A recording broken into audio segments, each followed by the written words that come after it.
This conference will now be recorded. Well, I got 7 o'clock, so we'll call the meeting to order. Was there anyone for open forum, Lindsay?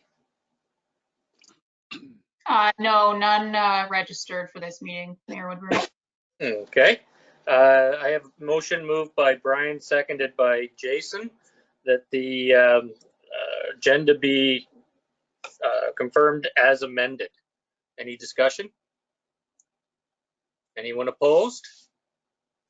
Okay, that's carried. And then we'll have a presentation by the Grey County Federation of Agriculture, moved by Jim, seconded by Barb. Welcome, Paul, and looking forward to your presentation. Thank you, Your Worship. I appreciate you giving us some time on your agenda today, and I'm here representing OFA, and we'd like to talk to you and your fellow councillors and your deputy mayor. I'd just like to start by giving regrets from our Grey County president. She wasn't available to do the presentation tonight, and asked if I would do it. So anyway, last year we did a presentation to the Southgate Council, and we had an ask about the property tax rebate. At the time, we also had this presentation to go with it, and I thought it was a shame that there was an emphasis put on the property tax ratio, and we didn't have a chance to give this presentation. So we thought we wanted to at least go back this year and give the presentation and tell you a little bit about Grey County farming in Grey County, which many of you are quite familiar with, but we just kind of want to give our presentation and just go from there. So Diane Brooker does send her regrets. She's the current president of Grey County Federation. So Lindsay, if you could change the slide for me.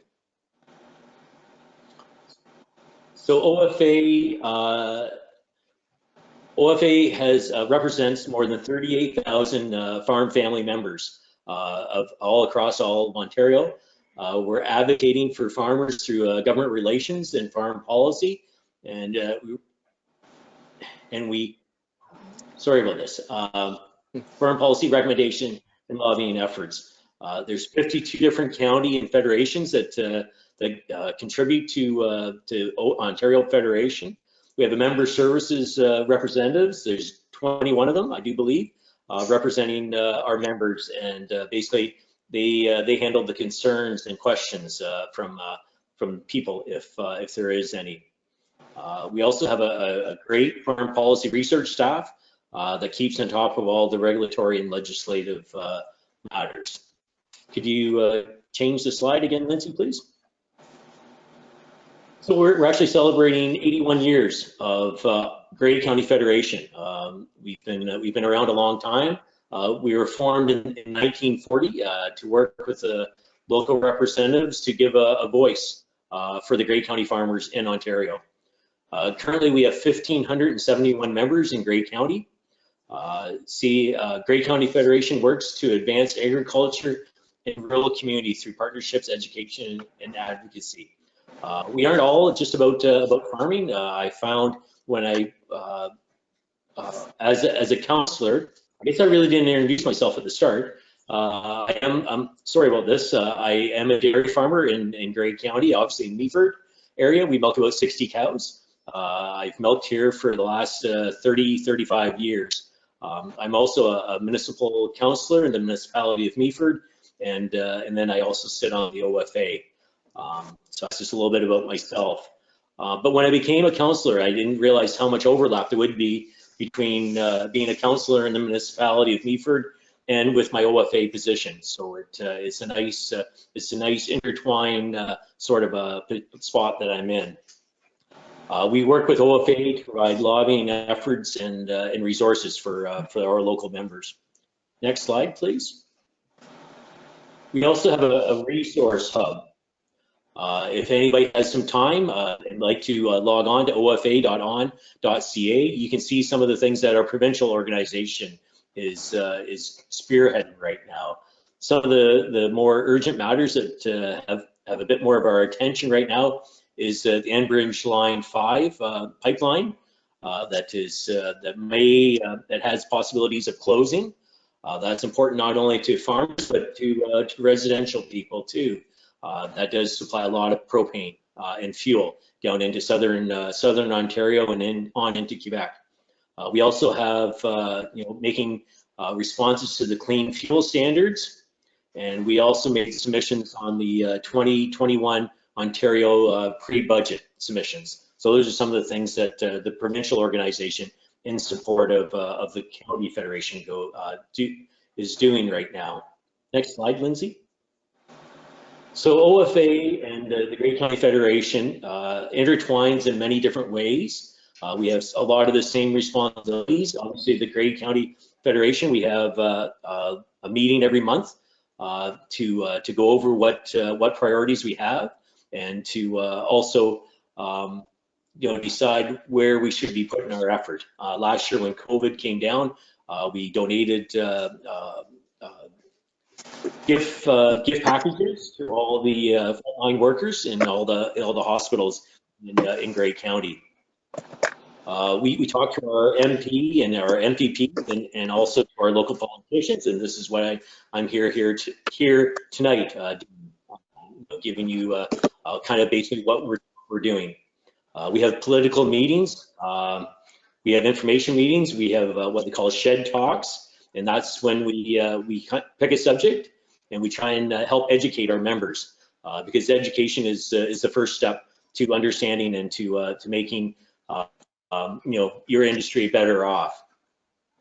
We also host all candidate meetings in provincial and federal elections. We have our annual review paper. We have an affiliation with Farm and Food Care and Eggscape. We also have our elementary public speaking contest. It's been running for many, many years, and Grey County Federation is very proud to support the public speaking program in our elementary schools. I don't know whether any of you ever took part in the public speaking contest and when you were in public school or not, but you would realize now that if you did, it certainly does help when it comes to times like this, when you're leaders in your community. We have social events and egg career education. At the provincial level, we represent our grassroots, and we develop policy that benefits and looks out for our grassroots. We have there's access to the 21 experienced and knowledgeable member services reps. We have a discount policy.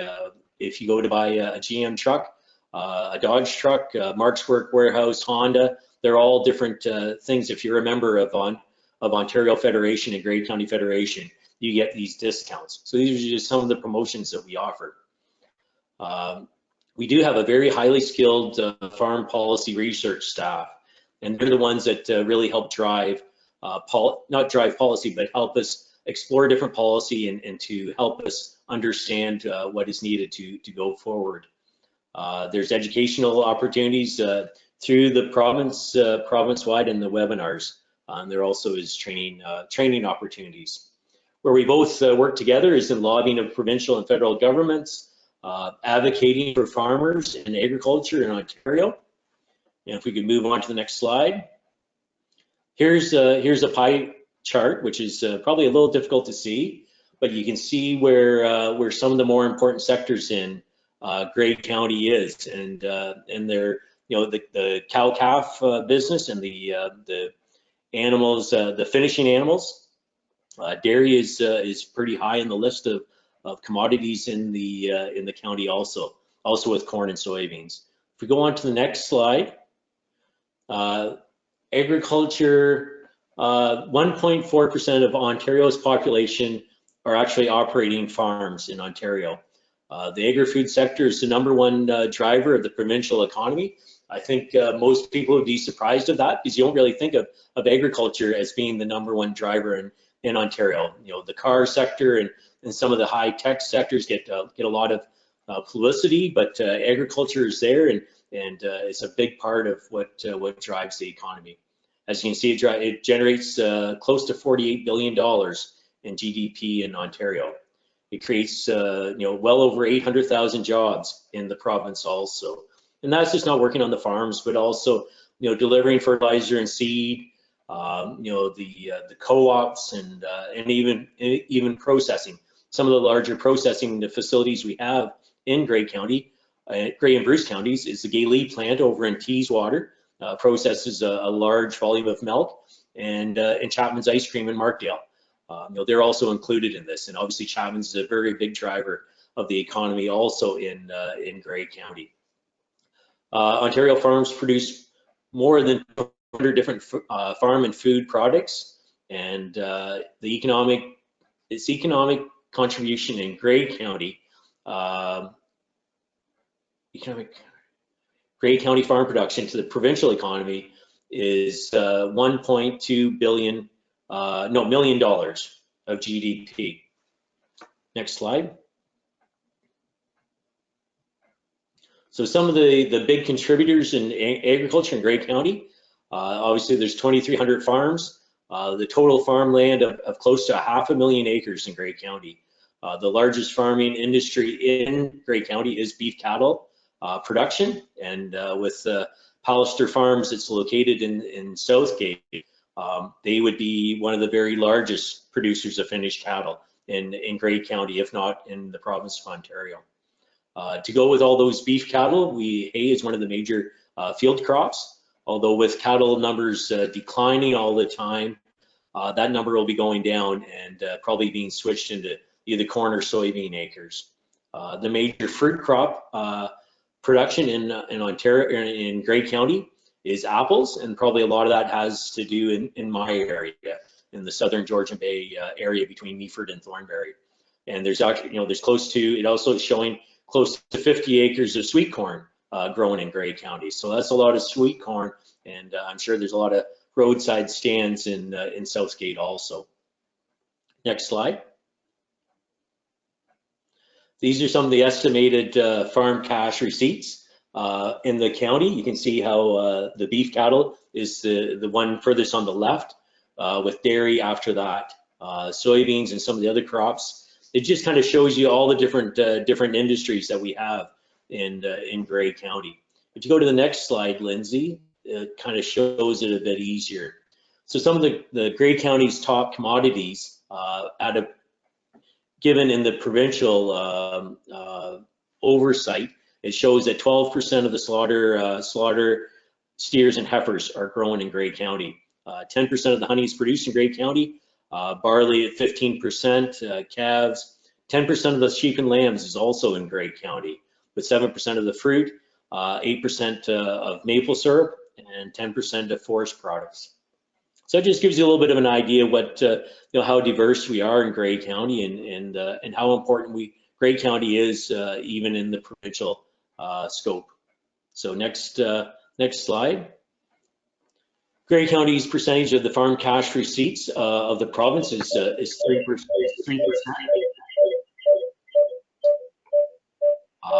So that's just to show you how much is growing here in Grey County. Next slide, Lindsay. So Grey County's Federation, our main areas that we're pushing or trying to get expanded are probably very close to some of your priorities that you would have, and that you would see there'd be a need in Southgate. Natural gas pipelines to get that expanded into as many rural communities as we possibly can, to increase our broadband internet service. Obviously, we know how poorly our internet service can be up in this area.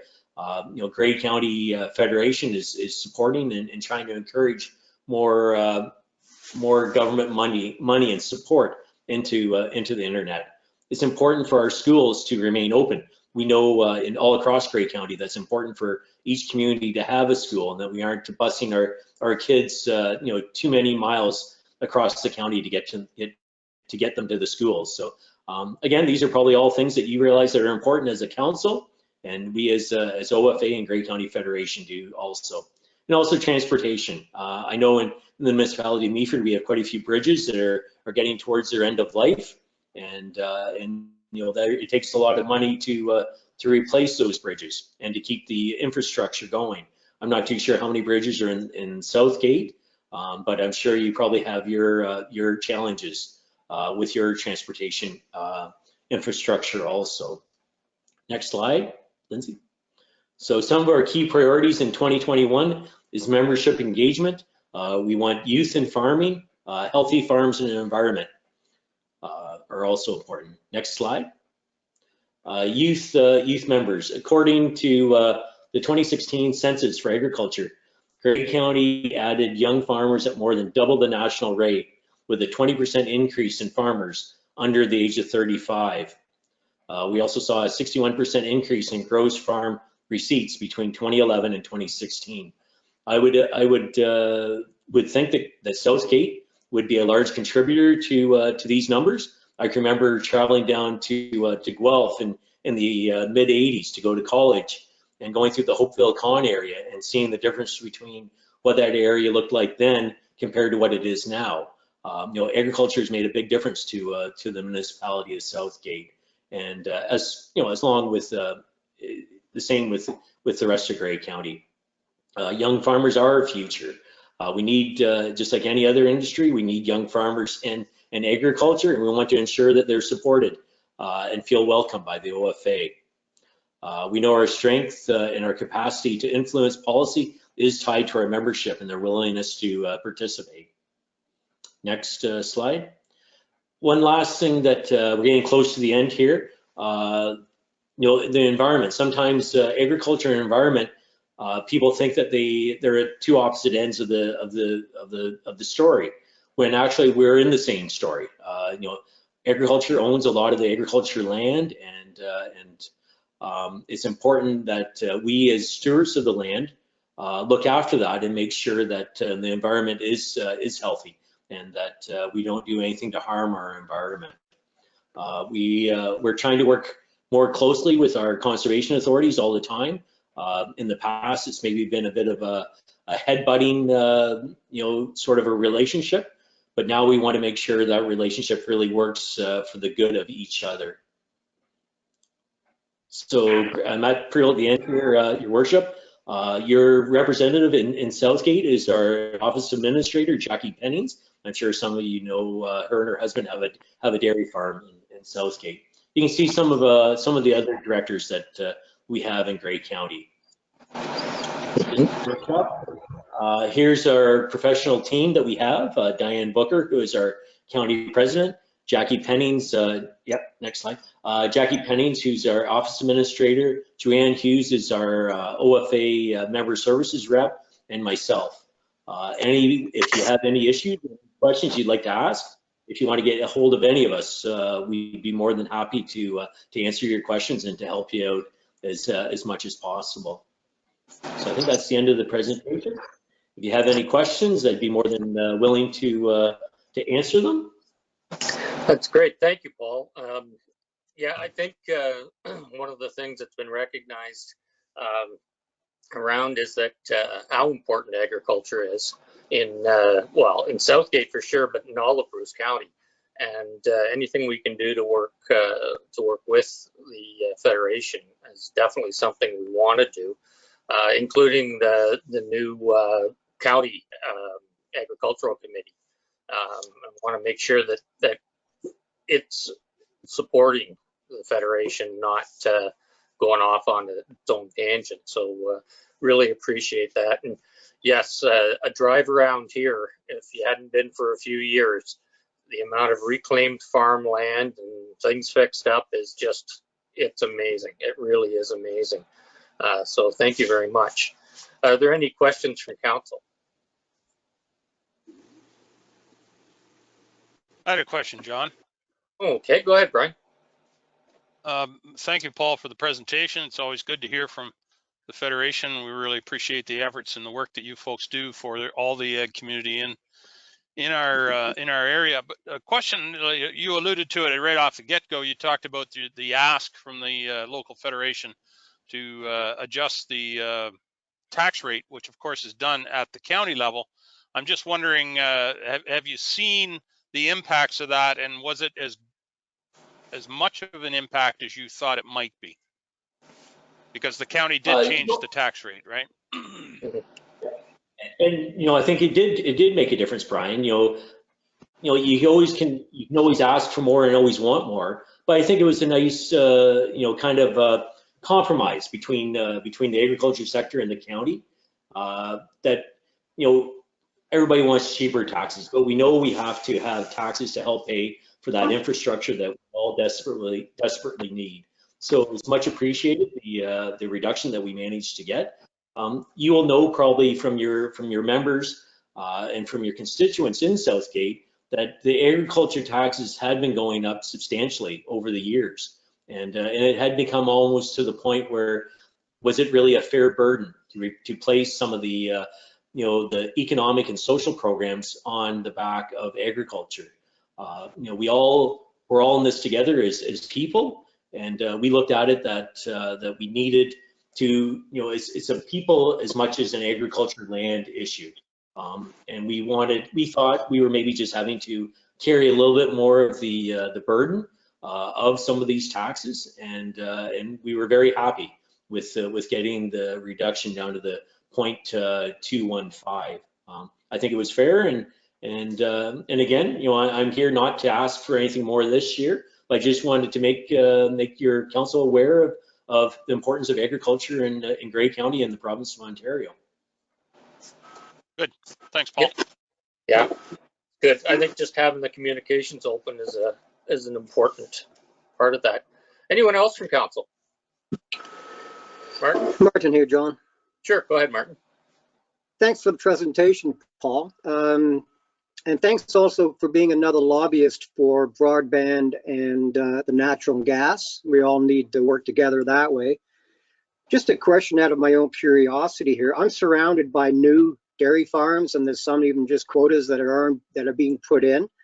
That pie from the Ontario cash receipts was 17.1 in 2011, 15.2 in 2016. Do you think that's gone down? And the second part to that question is, where does it stand on the Grey County's top commodities as dairy? It's not even listed. I would have thought it would have been a lot more. So I apologize for the dated information. I'm a little embarrassed that we don't have anything more updated. I would say, just being in the dairy industry myself, that probably in the last 5 or 6 years, that the people in Southgate, basically the Mennonite population, they've added a lot of dairy cows and a lot of receipts into Grey County's fold. So I think you're right. There has been a large increase, not a large increase, but a nice increase, that's for sure, of dairy farmers added into Southgate area and into Grey County. So I know it wasn't there. We only could add so many things, and we didn't want to make it seem like it was all about the cattle. We wanted to add the small vegetable, to sweet corn, and the apple industry is very important to Grey County also. So it's not there, but it's really, there's one graph. I went through them a little quick because they were a little busy, and I thought it'd be hard to see. And after beef cattle, I think dairy was number 2 in Grey County. Yeah, I saw that 60% or something like that, or I know which one. It was the bar graph. Yep. All right. Thank you. Yeah. Thanks. Anyone else from council? Okay. Well, again, thank you, Paul. And anything you need, feel free to get a hold of us, and we'll do the same. So thanks again, and hope you're enjoying council in Meaford. Yeah, no, it's a busy time. There before Christmas was a busy time, and I'm sure it was in Southgate also. So I just want to say thank you for allowing us to the time here to make the presentation, and your continued support between you, your worship, and Deputy Mayor Milne. Your support at the county council table is greatly appreciated, and we look forward to working with the county and the different municipalities in Grey County. So thank you very much. Great, thank you. So I have that is there someone? Yeah. So I have that motion in front of us to accept the presentation for information. Is anyone opposed to that? Okay, that's carried. So thank you very much. Motion to adopt the minutes It's the move by Barb, seconded by Jason. Any discussion on the minutes from, when is it? I don't have it here on the agenda. Hearing none, is anyone opposed to it? Okay, so that is carried. Excuse me. Sure. Excuse me, Your Worship. Yeah, go ahead, I can't Paul. figure out how to get off, so if Allison can kick me off, I'd certainly appreciate that. Okay. I can't find the exit button. I'm sorry. I usually have no problem getting kicked off of these things.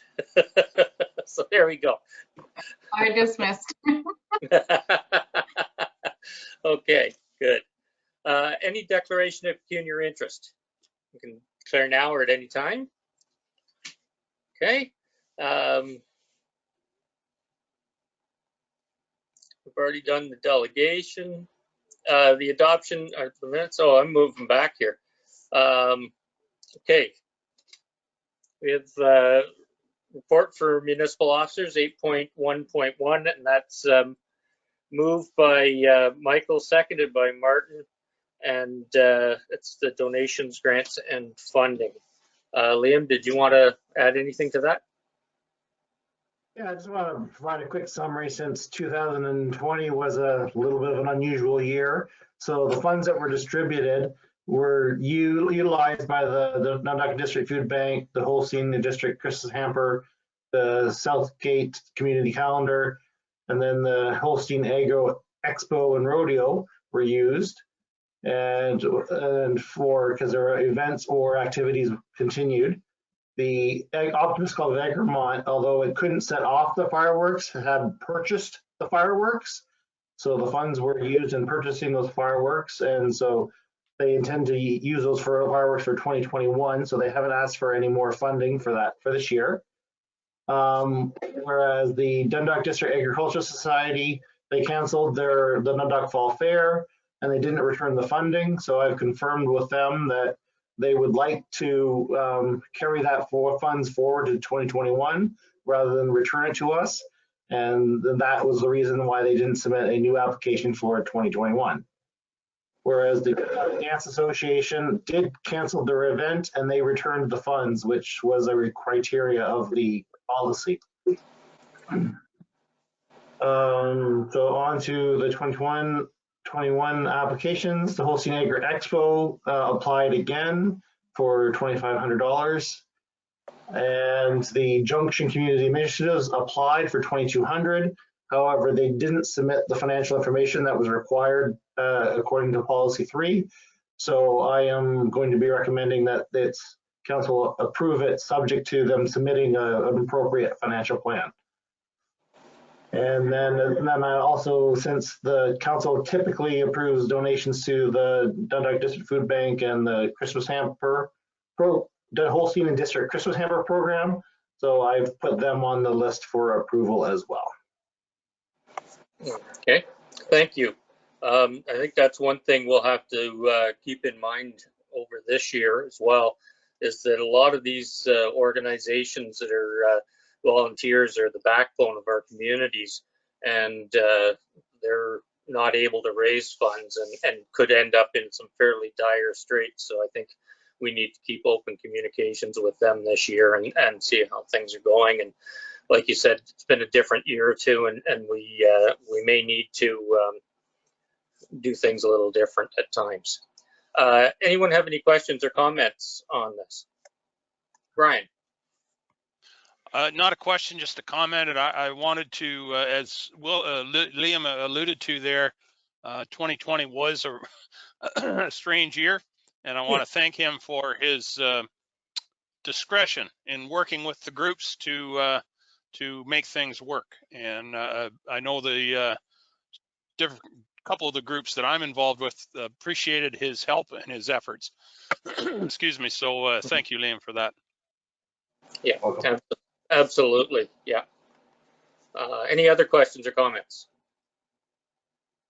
Okay. Yes, Yep. Barbara. Go ahead, Barbara. Thank you, Liam, and thank you, Mr. Mayor.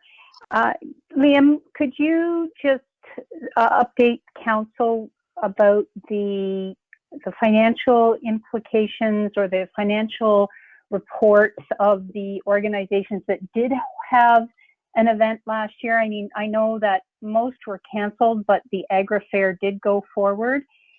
Thank you for letting me know, but I think it's important in making the decision that we understand how many people, if you have that information, how many people attended any events that actually happen, or if you have the information from the prior year, that would be helpful. I know one of the criteria, Liam, is it needs to reach out to a wide range of people. Okay, Liam. Thank you, Chair. So the hosting Agro Expo and Rodeo, they submitted their financials, and that they made just, I thought I wrote down a specific number, but it was around I think it was over $9,800 that they made, of which they donated 3,000 of that to the Louise Marshall Hospital Foundation. And then they're going to use the remaining funds for running the 2021 event. Their application for 2021 indicated that they had about 2,000 attendees, and their application says about 40% of Southgate residents use the hospital. So that was the numbers that they provided. Whereas the fair indicated, again, based on their last year's application, they say they have about 2,500 spectators, and they estimate about 2,000 of those are from Southgate. For the Dundalk Dance Association, they said they have about 75 to 100 participants and 500 people in the audience. The fireworks, the numbers that were submitted were about 1,800 to 2,000, of which 1,500 were from Southgate. And whereas the Junction has, because they are a new organization, they have a goal of reaching 1,000 residents by spring, 2,000 by summer, and of that, about 100 to 200 youth. Okay, great. Thank you very much, Liam. The only other question that I had, if I may, Mr. Mayor, is the Southgate Community Calendar. I know that we granted funds for it for 2020, but was it not canceled? Did we not discontinue our involvement with the Southgate Community Calendar, or am I thinking of something else? And maybe Dave has some information about that as well. Dave, did you want to? No, we've not discontinued working with them at all. Oh, and what am I thinking of? They stand alone on their own. We do provide them with information, but I'm not sure they issued one for this year. I haven't seen anything of it. Yeah. You know, Lynn? Okay. I don't remember seeing it either, so thank you. We also haven't been asked to provide information, I don't believe. Okay. Any other questions or comments? Go ahead, Martin. You're on mute, I think. Sorry. I'm sorry. Liam, page 3 of 5, I'm just wondering, again, out of curiosity, you have the Egremont Club canceling the event, using the funds to buy fireworks for eventually this year. You have the Dundalk Association giving back the 500 or whatever it was because of the terms and conditions. What was the reason the Ag Society didn't return their funding, if you know at all? It's just kind of strange to me anyway. I can only give you my opinion is that the Dundalk Dance Association read the terms of conditions of the grant. So they knew that when they canceled the event, they had to return the funds, whereas the other organizations did not. Yeah. Okay. Okay. If I may, Mr. Mayor? Go ahead, and then Dave. I was contacted by one of the organizers of the Dundalk Ag Society Fall Fair, and they did miss that in the agreement. Absolutely acknowledged that the funds should have been returned, but their intent is to hold a fair this year, and that's why they didn't apply for any funds at December. So it was an oversight on their part. And they also wanted to thank Liam for considering their request. Yeah. If I may, Mr. Chair, I just Yep. want to comment that that's why I think we should be lenient in this unusual year. If this had been a normal year, I don't think I should have been as lenient as I have been. Yeah. Okay. Thanks, Liam. Yep. Dave? Yeah, and I think just to add to that, to help some of these organizations, continue, because they would have expenses in some cases if they own land, like the Fair Board.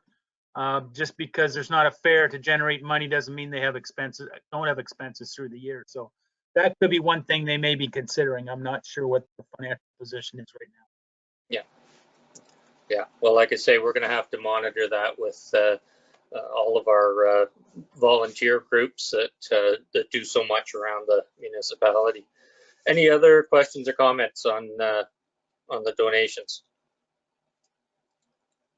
Okay, hearing none. Is anyone opposed to the motion? Then that is carried. Thank you very much.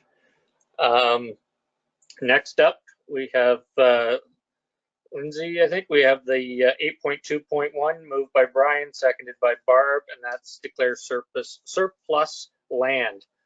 Lindsay, did you want to add anything to that? Thanks, Mayor Woodbury. I don't think I really have anything to add. It's pretty standard now. Council supported this report at the February 3rd meeting for us to continue with the request. So now we're just basically following the steps of our policy, declare the land as surplus, and then I'll request an opinion of value and then return to council with that opinion. Okay, great. Thank you. Brian. Lindsay, are we, or maybe Clint would be better to answer, are we proposing to sell the entire Lane Street right from 109 in, or just the block in between the two parcels that the lady would like to purchase? Just the block, just the piece in between the two parcels that she owns. East end. Yeah, because the rest of it actually has frontages on other properties that require that. I'm just wondering, it struck me that maybe would it be better if we were to sell the whole thing to her and yet retain an easement over top of the, I'll call it the west end, so that folks can get into their property. Because, I mean, if we're going to sell the east end, we're still going to have to go in there and clean that snow out of there and maintain it. And like, wouldn't it be better to get rid of the whole dang thing?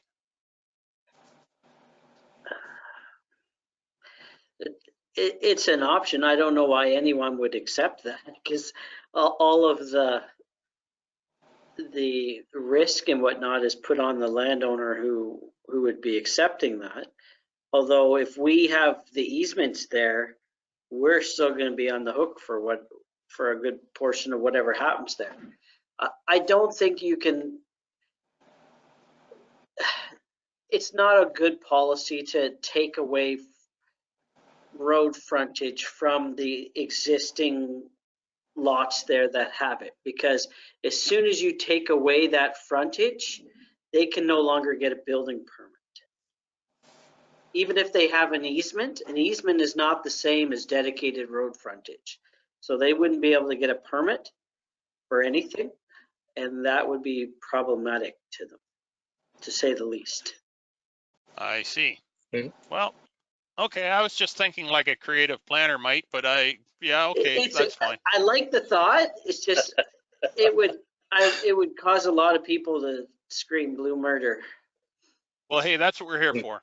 Yeah. Okay, that's good. Thanks, Clint. And I think one of them would be our planner. Any other questions or comments? Okay, hearing none. Anyone opposed to that motion?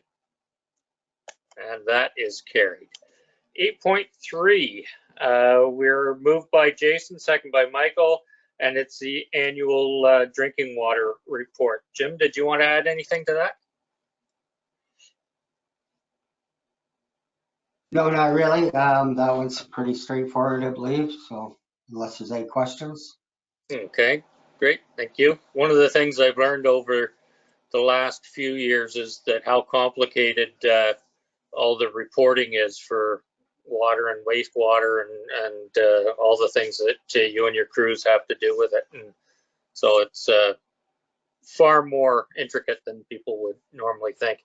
Any questions or comments from council? Brian? Just a comment to thank Jim and his crew. If you look at the, I forget what page, I don't know what page it's on, but there's a page somewhere that says something about concerns, and the page is empty. And I thought, good job. Yep. Ladies and gentlemen, good job. Thank you. Well done. I agree. I agree. Any other questions or comments? Hearing none, is anyone opposed to that motion? Then that is passed. Next, we have the 8.3.2, moved by Martin, seconded by Barbara, and it's the wastewater annual report. Anything on that, Jim?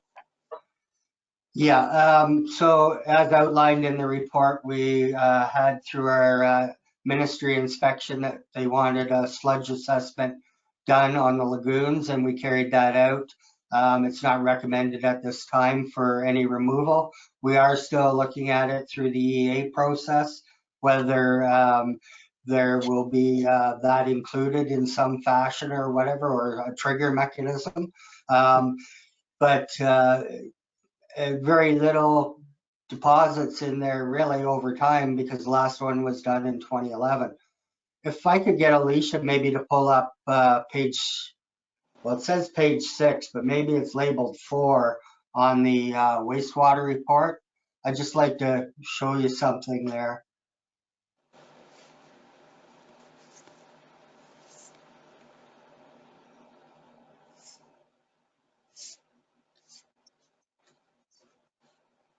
So what I wanted to, it's the general wastewater information for 2020, and this is a rolling chart that moves yearly. We keep 5 years of tracking in there. Not quite that one, it's got a bit of a chart, color chart to it. Page 4 it says, but it says 6 of 11 at the top. You can keep going. Oh, it'll be page 110 of the package. Oh, well, I don't got that on what I'm looking at here. That one right there. That one right there. That's it, 110. So if you look at these, yeah. Okay. So if you look at the 2020 numbers there, the influent, that's the water coming into the lagoon system. And that's an average daily at 1161. If you look at 2017, those are fairly similar numbers, 1168. And the annual influent flow is 425,922 for 2020, and 2017's 424,727. A little bit more off, but those numbers, considering the amount of new households that we've put to the system, we've really tightened something up. And I know we've tried to do a few things, but I mean, we've added a couple hundred houses since 2017, and those numbers are fairly similar. Now, where the big sway is on the influent max daily, and that being in 2017, 6362.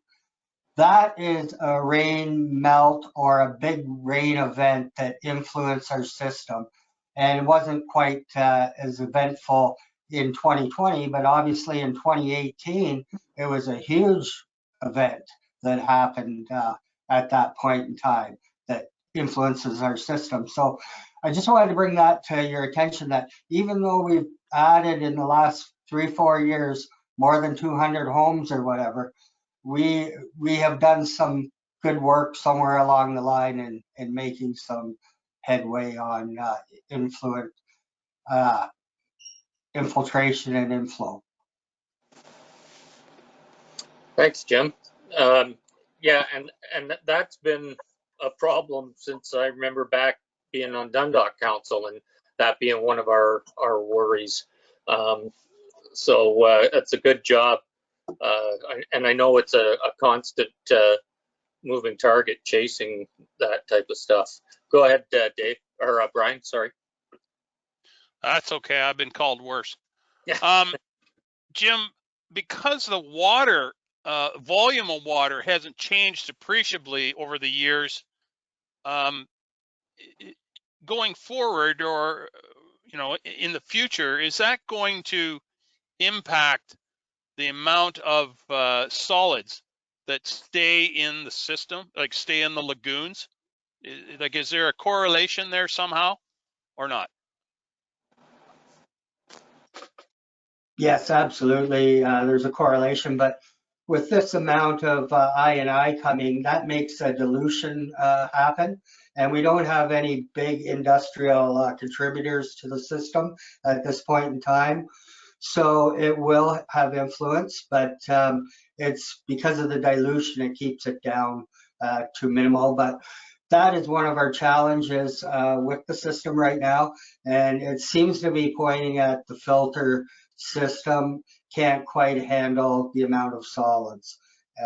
So that's where we need to improve in process going forward with the EA. Okay. And if I might, Yep. Mr. Mayor, just another quick question. Do we share this with any other municipalities or any other, I know at one time we used to send, maybe it was this report, maybe the water report as well. We used to send that down to Six Nations because they took quite an interest in what was going on at the headwaters of the Grand. I wonder, do we still do that, or is there any value in doing that? We do a circulation. It goes out to the ministry and it goes to GRCA and Triton. I'll have to double check. I don't recall if they're on our list at this point in time, but we can obviously send it to them. All this information's shared in a different format with the GRCA group, which some of them are involved with downstream. So in one way or another, they do get our information, but we can send it more directly. We can look at that. Well, that's fine as long as they have access to it, and I'm sure they would. And if the Conservation Authority has it or the River Authority have it, then I'm sure it's available to them. So, okay, thank you. Great, thanks. Any other questions or comments? Martin? Yeah, through the chair. Good evening, Jim. Kind of piggybacking on what Deputy Mayor Milne was saying about the sediment and how it layers. Looking on page 116 in 2011, Triton said that all 4 cells were checked and that they didn't need sludge removal at the time because they had 79 to 82% of operating volume remaining. What percentage is it becomes necessary, like a 50, 45, 30 to get that cleaned out if it had to be done?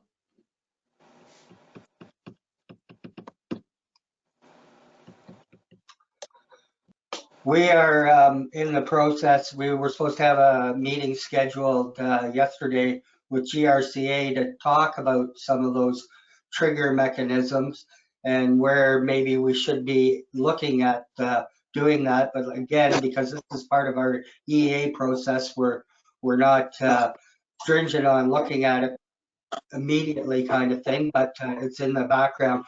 But that's a meeting that we were supposed to have yesterday because of the water main break and the winter conditions down there too. Also, it was canceled, but that is something we're in discussions with some more expertise about. Thank you, Jim. I know it doesn't quite answer your question, but we're working on it. No, that's fine. Thank you. Yep. Any other questions or comments? Okay, so is anyone opposed to the motion? And I'll declare that passed. Thanks, Jim. Next, we have 8.4.1, moved by Jim, seconded by Brian, and that's the vacancy tax rebate. Let me see. Did you want to say anything about that, Dave? Well, just through the chair, that this report is something that's being driven by the community action plan. We've been talking with the treasurer of the county, and it just doesn't seem to be something that's moving very quickly. So I've initiated, because of the program or vacancy tax rebate being priority in our community action plan, I had it brought up at our last CO meeting. There's support for it in other municipalities as well, just not the impetus that it's on their radar. So I think, but through a support resolution, and I'm sorry I didn't try to create the longest support resolution ever, but it seems that it ended up that way. So putting this support resolution forward to try and gain support and give the project some impetus to get approved at the county, because they do have to approve it at the county, and we have to live with that result at the lower tier level. So we think this support resolution puts a lot of direction into, if it's all supported by everyone, or at least most everyone, it will seek the result that we're looking for. And just to put some financial numbers behind it, I was asked the question, so we dug up the information. There's 6 properties in Southgate that look into a vacancy tax rebate, and we're granted one. It gives about a 30%, well, it says that in the report, 30% reduction in taxation. That rebate in 2020 was $13,600 and plus dollars. And our portion, which I think we've mentioned before, is around that 5,000. So our portion of the 13,006 is 5,500 and change. So 55, 32, 36 is what we lose in taxation. In my mind, it's not about the taxation. It's about the other things that are impacted by the vacancy tax rebate, taking properties out of the marketplace and suspending lease spacing downtown. And that's where a fair bit of it is. That makes it, kind of takes it off the market and props up other value of other rental units downtown. And I think it doesn't, the vacancy tax rebate doesn't contribute to improving downtown. And we recently put a community improvement plan in place to try and incent and not disincent people from doing that through a vacancy tax rebate program. Yeah, thank you. Questions or comments? Martin.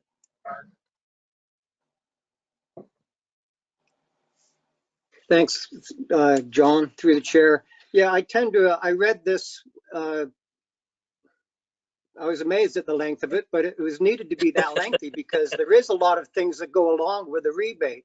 It might be fine for the owner of the building, but there's basically, it looks like a lot of collateral damage around that building, because if you go to your background on page 124, the second paragraph spells it out, and I'm not going to read it. It's there to read, but it's quite damaging to the community with high rental, speculation, vacant properties, property standards. It's a domino effect. So it was good to read. So good job, Dave. Thank you. Good. Any other questions or comments? Okay. Hearing none. Is anyone opposed to the motion?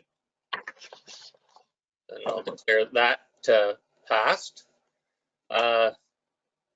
Next one is 8.4.2, and it's moved by Martin, seconded by Jason, and it's a fairly small report too. Yes, it is. So go ahead, Dave. Well, you know, I think we all took a cursory look at the community improvement plan, and you know, it's a great thing. But as I really dug my teeth into this thing, I thought, you know, what have we done? So I've tried to answer that question because, you know, there looks to be, well, there's 15 kind of incentive programs, but not all are incentivized by us actually putting dollars on the table. Some of them are. Some are, you know, with regard to the tax incentive program, I think that is going to be used where we're trying to get a startup of an existing property and it developed. It'll be very supportive. The one thing about that one is we never had the tax before. So this is that would be new tax. That would be assessment growth, and that would allow a big business, or at least a sizable business that would employ people, to implement the taxation over a 10-year period. And we're working with someone right now that could take advantage of that and be a big boost to our local economy. I could go into a lot of detail. I'm sure hopefully you haven't read this and bumped your head into it, because you could put you to sleep. But I'll allow you to ask questions, because I could go on forever in this thing. We've tried to create some checklists to make it easier to read. We've tried to put some options with checklists for, if you select this, you can select this and this and this, or if you select one of these items, you can't have any other options. And the big thing is that if we don't fund something, then we don't offer the program that year. So it's going to be a budget issue next year that we're going to have to talk about, think about between now and then, create an agreement and create a process to evaluate intakes and see where we go. But it's all meant to make our local businesses, help them get maybe back on their feet after COVID, or expand their business, or to take a brown or gray field and get it back into business. So that's really what it's all about.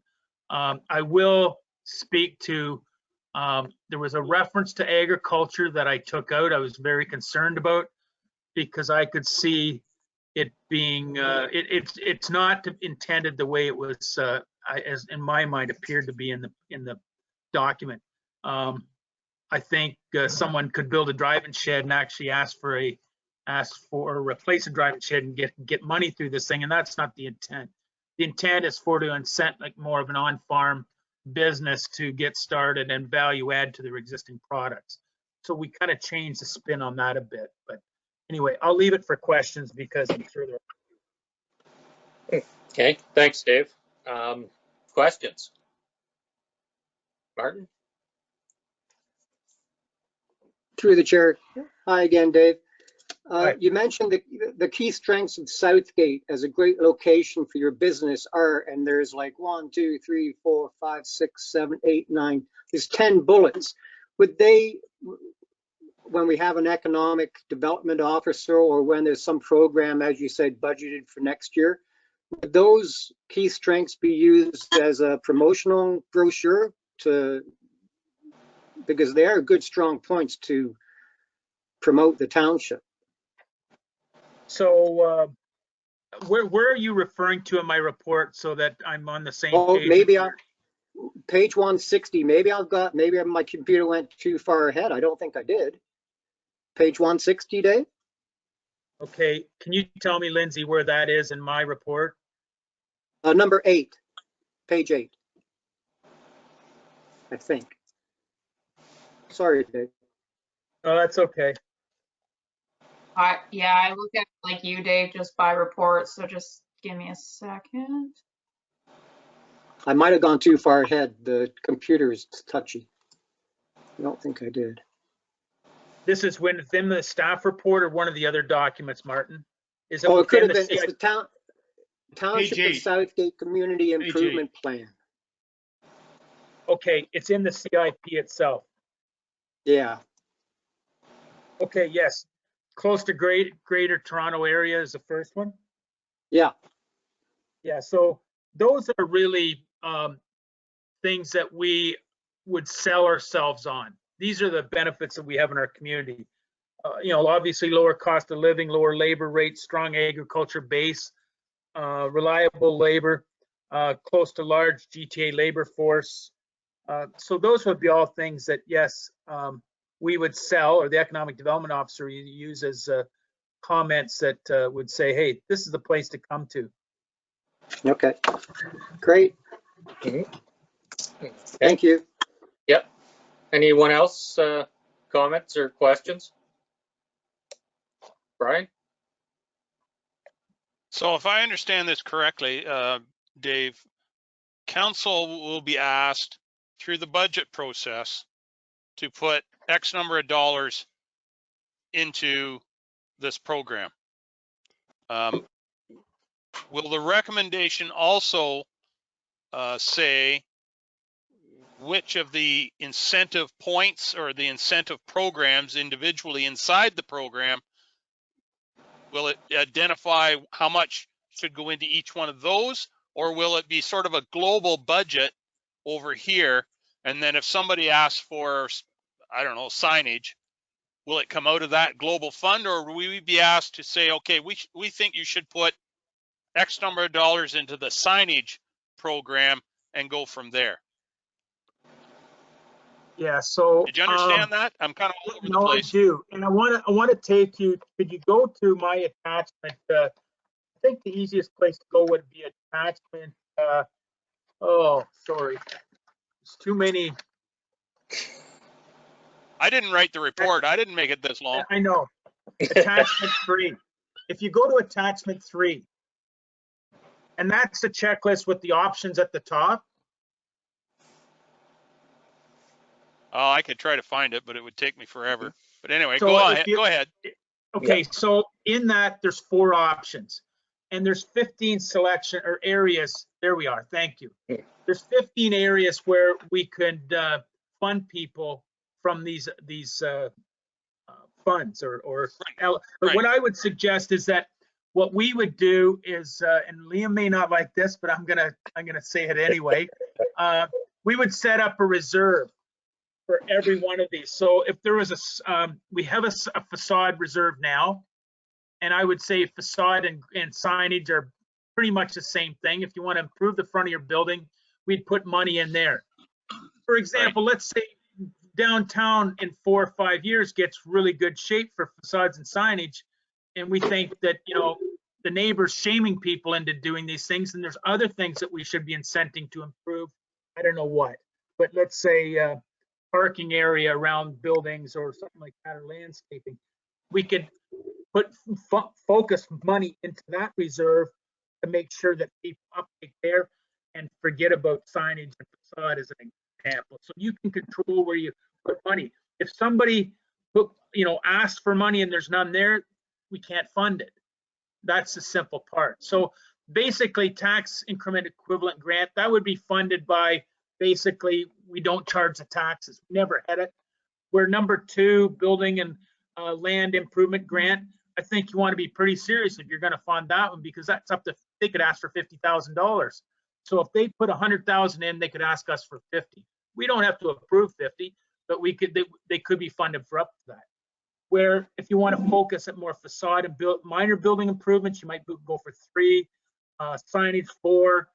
They're only 5,000, 2,500. Property landscaping, you know, that's 3,500. Accessibility is really important. That's 3,500. Destination infrastructure grant. I'm kind of wishy-washy on this one. I think that's down the road, maybe when we want people to connect their businesses to the trail or something like that. But planning fee grants, I don't think we have to fund that as a reserve. That wouldn't be a reserve.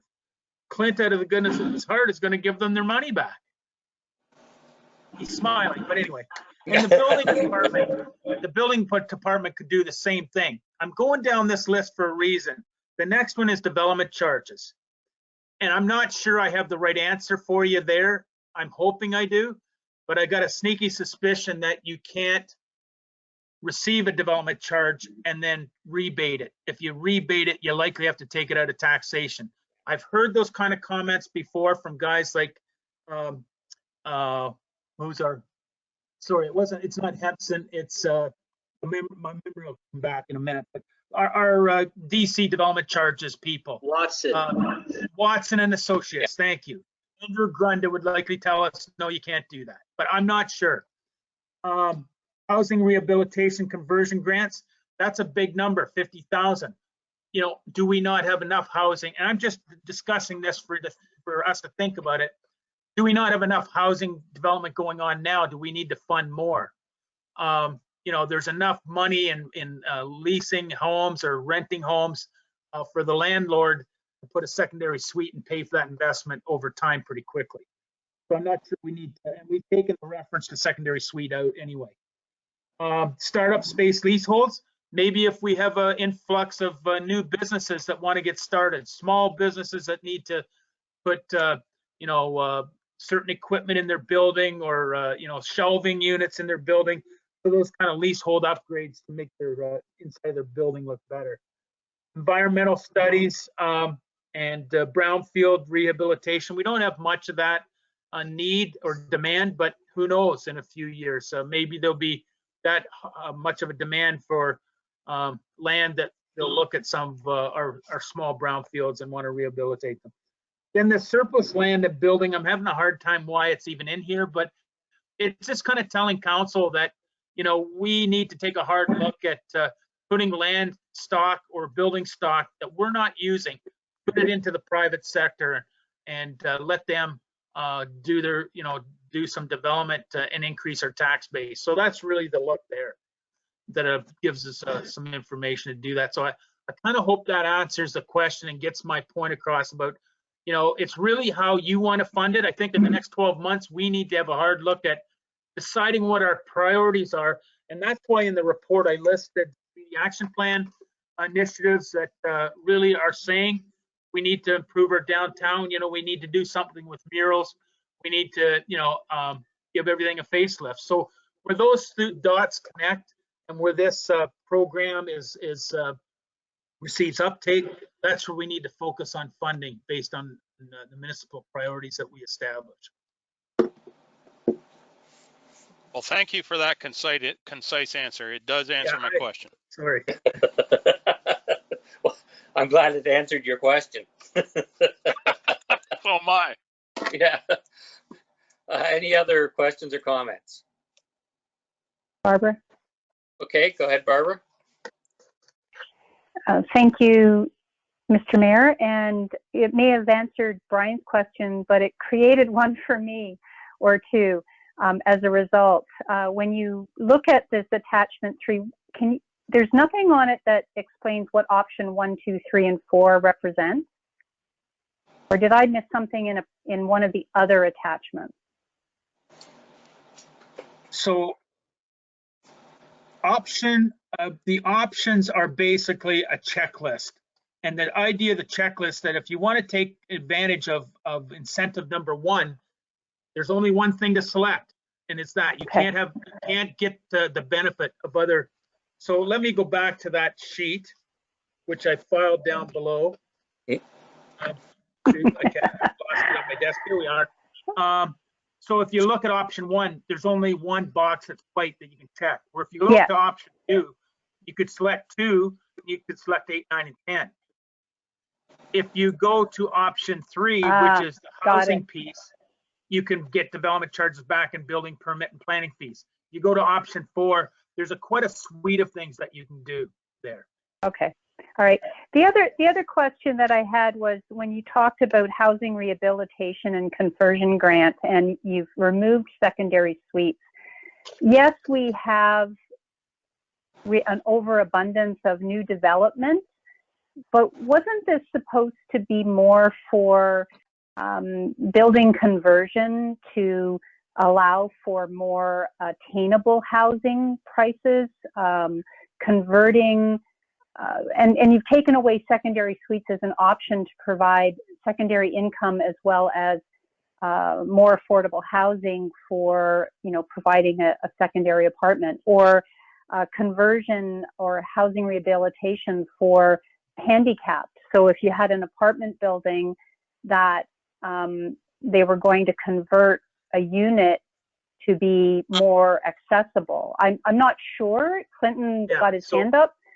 So maybe I'll take a stab at it first, because the way we wrote this is that a secondary suite would be really the only type of housing this wouldn't fund. If you had a pre-existing building that you wanted to go in and do some upgrades to, if it was a multi-use building, so you've got commercial on the ground floor and the secondary second and third floor were residential mix, that would be funded to help improve those. And if they wanted to take the space and rip it apart and it had 4 units before and they wanted to create into 6, that would definitely be stuff we'd support and fund. Again, if there was funding focused at that bucket of reserve funds.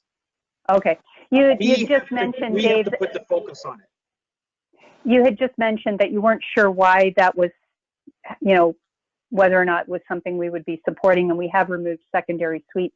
I did wonder why we have removed secondary suites. Is that because it's in private, usually in private homes? Yeah, so the secondary suites would be a private citizen, and this is focused towards more commercial and larger complexes to help get them rehabilitated and going. Where a secondary suite is basically a conversion of a home into a second apartment within the home, or adding to the back of the building. And I think likely the revenue that can be generated from rent today can support that type of investment over 5 or 10 years. Where I don't think we should be investing in that kind of thing, because this is really focused at, yes, affordable housing, attainable housing in our community, but on a larger scale to support above commercial, where there's multi-use of the building for different aspects and multiple sizes. So apartment that might be a 4-plex or a 6-plex or 10-plex, that type of thing you would find to I got it. Okay, thanks, Dave. Are you happy with that, Clinton? Because I'm looking at your expression. Yes, as soon as he said that it's for more than just one. It's about scale and volume as opposed to the one-off. Awesome. Thanks very much for explaining that. Okay, thank you. Any other questions or comments on this issue? John here, or Jason here, John. Okay, go ahead, Jason. So what kind of, it's a long report, I've read through it a couple of times, I'm still not 100%. Dave, what kind of money are we're talking 18, was it 18,000 we have and 20,000 from Grey County? Yeah, right correct. There's 20,000 that the county sent down to us as a CIP kind of grant. And then there's 18,000 that we've kind of stowed away, I think maybe 4 or 3 or 4,500 a year over the last few years for facade improvements. And we've yet to have anybody take us up on it. Although I do have an application or an ask in through a letter for some money right now. But correct, I'm just going to my report. Facade improvements 18 and 20,000 from Grey County, which could be for whatever we want to place it, whatever bucket of reserve we want to place it in. Right. So when you're saying we have to talk about this in the future, what kind of money, what kind of dollars are we looking at? Are you in your mind, say, yearly? From 1 to 100,000. I can't answer that question because we have to have the discussion. I think we have to establish what we want to focus on and try and maybe, over the next 6 or 8 months until we get to the next budget cycle, is see if there's any uptake. We may put a whole bunch of money in and it'll just sit there. Nobody wants it. So, I think we could look at, 25 to 50,000 a year. I'm not sure if the county, maybe the upper tier council members could answer this question. I don't know if the county's committing to send us 20,000 a year, which would be a good start. But I think we have to establish the priorities and see where we want to put the focus. And, we've kind of put the focus towards, the community action plan has definitely put the focus towards improving downtown. So do we want to back that up with more funding support? Or maybe our funding support is to do a project, which actually we'll talk about later, in downtown to kind of start the ball rolling. Okay. Yeah. So I'm just a little, when you see that word grant and, giving individuals money, sometimes I'm just wondering if the wrong people are going to be getting it. The people that have been keeping up their buildings and looking after stuff, there's no reward for them and paying their taxes. And it's just, I don't know. I'm on the fence about it. I don't think we should be in the business of giving grants out. Like, I understand we want to improve everything. I'm all for improving that, but you got to remember where the money comes from still. And in the community action plan, it says it's for the whole community, but I've said it before, and I got nothing against, I want to see our town strive, but it's always Dundalk. It's always Dundalk we talk about. And, we're a big township, is just putting it out there. Yep, you're right. And we do have to remember that. Any other questions or comments? Okay, hearing none. Is anyone opposed to the motion? Okay, that is passed. Thanks, Dave. That was a lot there. 8.4.3, moved by Brian, seconded by Barb, and that's the purchase and sale agreement at the Eco Park. Do you want to add anything to that one, Dave? Yeah, so I just want to confirm we've received the deposit. He has provided today a name change, but that can be taken through the legal process through the lawyers. There's a name by the name of Casa Terra Corporation would be put on the purchase and sale agreement when we finalize or change the name. One thing he's come to me kind of, late breaking news, here we are. When we were working through this agreement, and he wants to get started building as soon as possible, but he's concerned that the process of site plan and designs and all that stuff may take some time. What we did in the agreement was we put a far end date. It definitely has to be closed by that's not the right one. Sorry, I think it was August or September.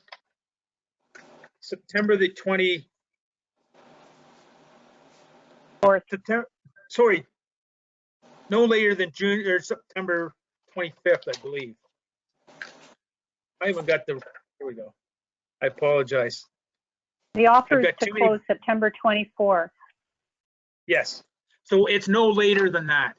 And what he came back to me today is he's wondering if we would consider an offer instead of 245,000, that he would offer us 200,000 for 7 acres, and he'd pay 60,000 in development charges up front, and he would take possession of the property on March 15th, 2021.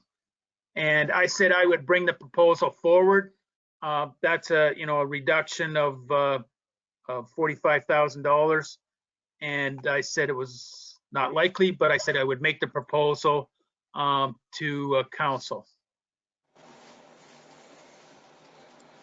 Okay, Brian? Short answer, no. That would be my recommendation, because I've got lots of people that want to buy the land. He's just, I know that he's keen to get going, and I imagine it would close in likely June or July if he can do it. But I said we've got a lot of people interested in the land, and 35,000 we're pretty sold on. So if council's all in agreement with that, we'll just leave the offer the way it is and take it back to him for closing no later than the 24th of September of 2021. Okay. Does anyone on council have any other opinion on that? I'm in agreement with Brian's suggestion. I'm in. Okay, and then Michael? Yeah, we should put it up to 40,000. Yeah. In my way, I was going to mention that because Councillor DeBreen has always mentioned that it's an old estimate for the land. It's 35, it could be 45. The only time we've ever given a break is for where they've had to spend maybe 20,000 on putting fill in there. That's or whatever to make it better to build on. Yeah. We start doing this. It could be one of those things that the can of worms opens up. Well, you did it for this chap. Why not do it for me? I want to start now. I want to start now. So I think there's a lot of reasons why no, not just for the fact it's 45,000 cheaper, but there's a lot of different things going on there that could affect a lot more sales down the road, if you know what I mean. Like you set a precedent, you've done it once, why can't you do it for me? So I would say no. Okay. Michael, did you have anything more? No. Okay. No, I think that we should stand firm on. I mean, we're pretty good with these guys, but there's people wanting property. Let's start selling. Yeah. Yeah, I agree. Okay. Yeah, I agree, John, as well, John, with Brian. It's a no. Like, it's you know, it's too bad it costs this and it costs that, but if you want to play the game, that's what it is. So, no. Yep. Yeah, and it's like Dave says, we're got a lot of interest as well. So, and this was what they agreed to be previously. So, okay. Any other? Yeah, go ahead, Barb, and then Brian. Thank you.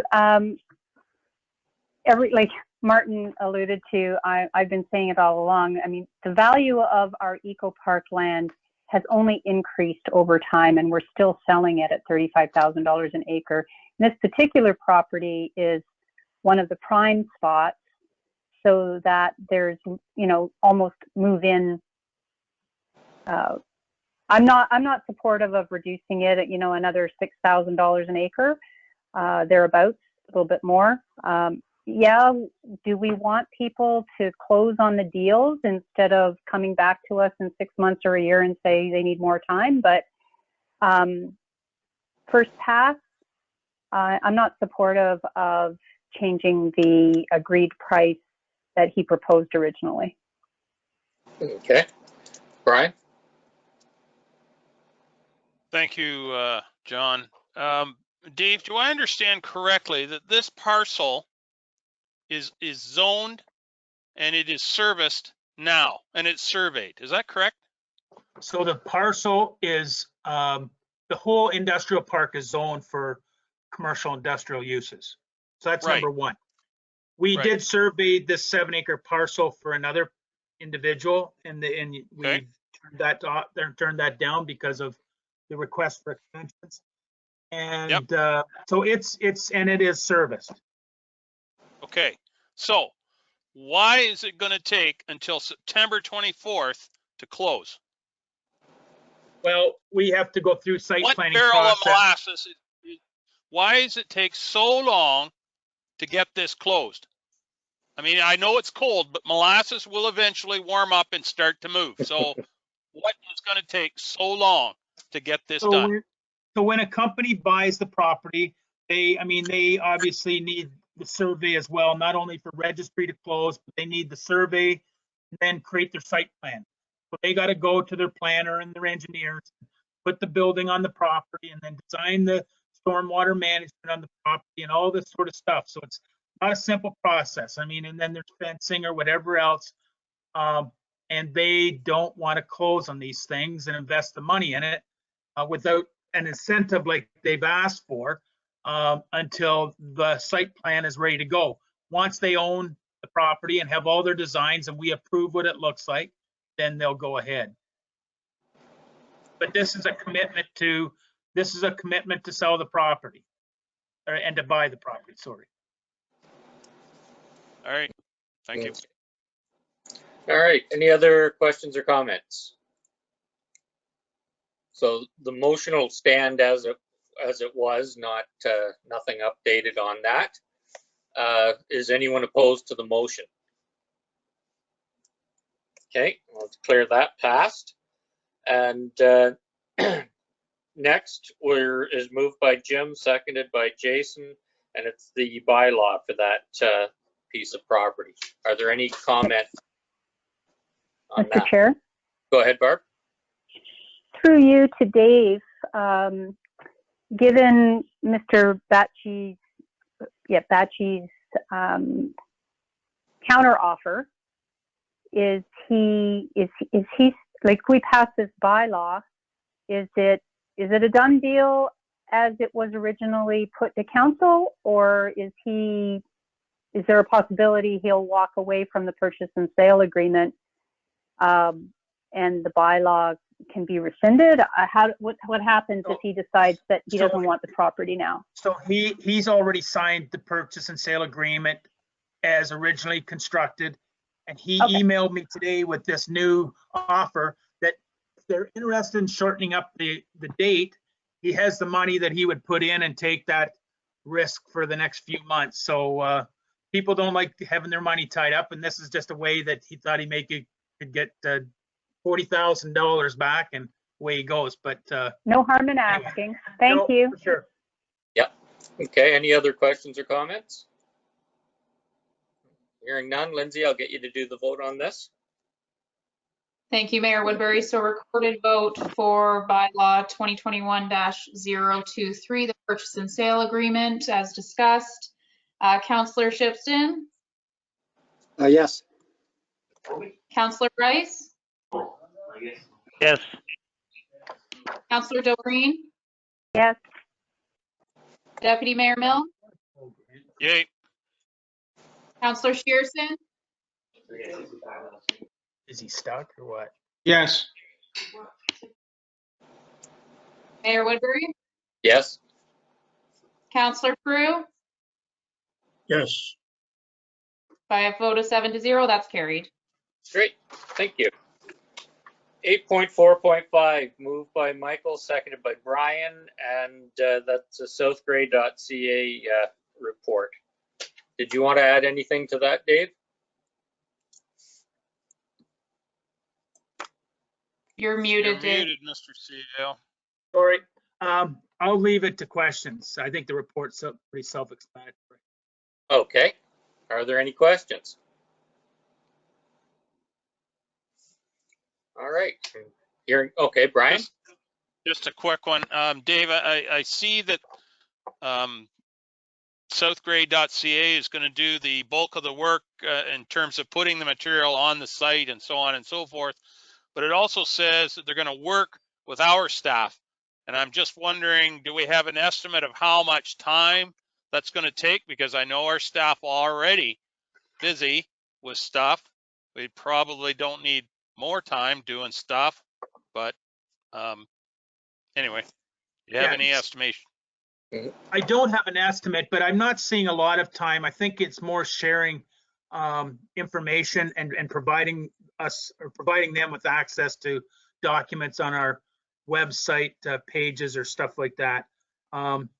So it may be a bit more work the first year. The second year, once we get it established, I don't think it would be that much. They're planning on doing the research. Like we'd have to put them in contact with, you know, the Holstein Farm Agro Expo and events that are going up on the signs in town and in Holstein. So we'd automatically just share that across to them. Okay, thank you. Okay, any other questions or comments? Hearing none, anyone opposed to that motion? And that is carried. Next, 8.4.6, and that's the Flato Glenelg Carriage House tree service, moved by Barbara, seconded by Martin. Anything you wanted to add to that, Dave? No, I think this report is much like the last one we did for Flato East 7, 8, and 10. It's a pre-servicing agreement. Sorry, for 4, 5, and Flato North 4, 5, and 6. The other one was a site alteration. So this is a standard agreement we've done many times. So this is just for the Glenelg Carriage House to get them going at pre-servicing. The only difference here a bit is there's significantly more work on Glenelg, Keppel, and some of Gray Street. So the offsite work is about $2.1 million, but they're going to try and do that fairly early on in the project and get it out of the way, hopefully before we get into too much summer. Okay. Questions or comments? Brian? Are they getting close to enough fill in there yet? Well, I know they've tried to move most of Egremont to the north west east corner of Egremont in there, but yeah, I think they're done hauling fill. There will be some more material required for construction of Glenelg Street, that's for sure. But no, I think they're pretty well done. Yeah, there's getting to be quite an echo. You step outside at this part of the world and there's an awful echo from the hole that they've dug, I'm sure of it. But anyway, that's good. They've been pretty steady. There's a lot of trucks gone across there. Yeah, as there ever. Any other questions or comments? Okay, hearing none. Anyone opposed to that motion? And that is carried. Next is 8.4.7, and that's the bylaw, and moved by Jason, seconded by Michael. Any questions or comments on the bylaw for that one?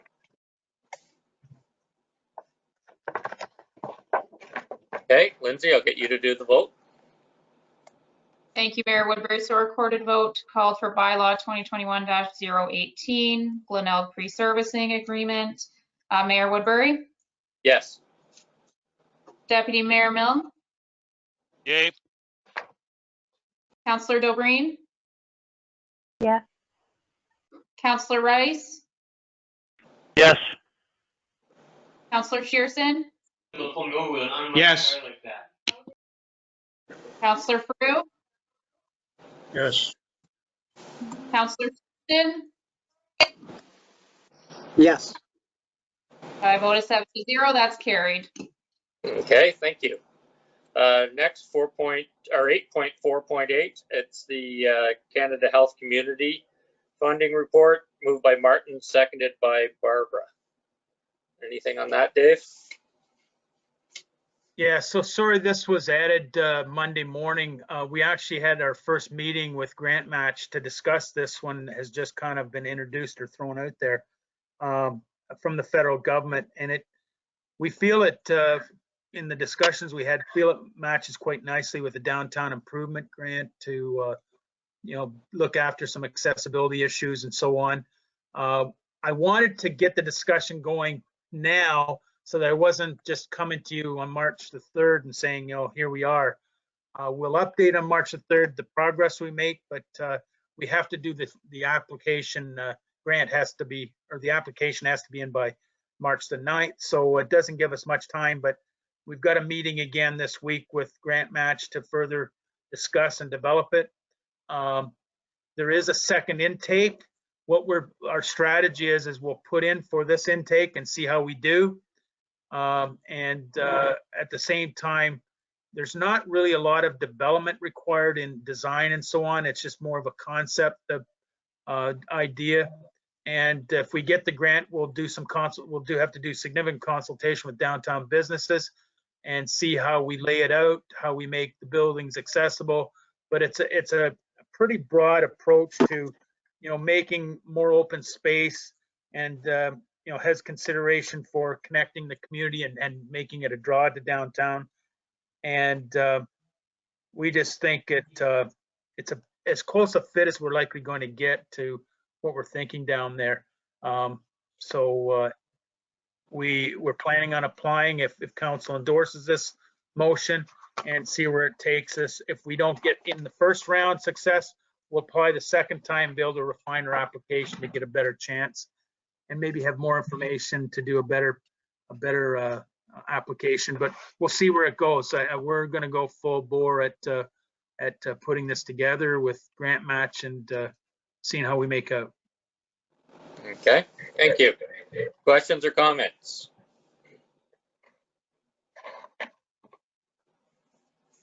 Okay, Mark. Barbara. And then Barbara. Go ahead, Mark. Thanks, John. Yeah, Dave, I was just looking at the staff comments and how a lot of them line up with something that we already had. So it's being proactive. So I say have another meeting with them and see what we can get first time around, and then maybe we'll know the second time around what we can adjust for in a different way. But the basic with the staff comments, it says it's a very good fit for the kind of support we had for the Dundalk Downtown Revitalization Project to begin with. So there's no reason not to go for it, I think. So. Okay, thank you. Barbara?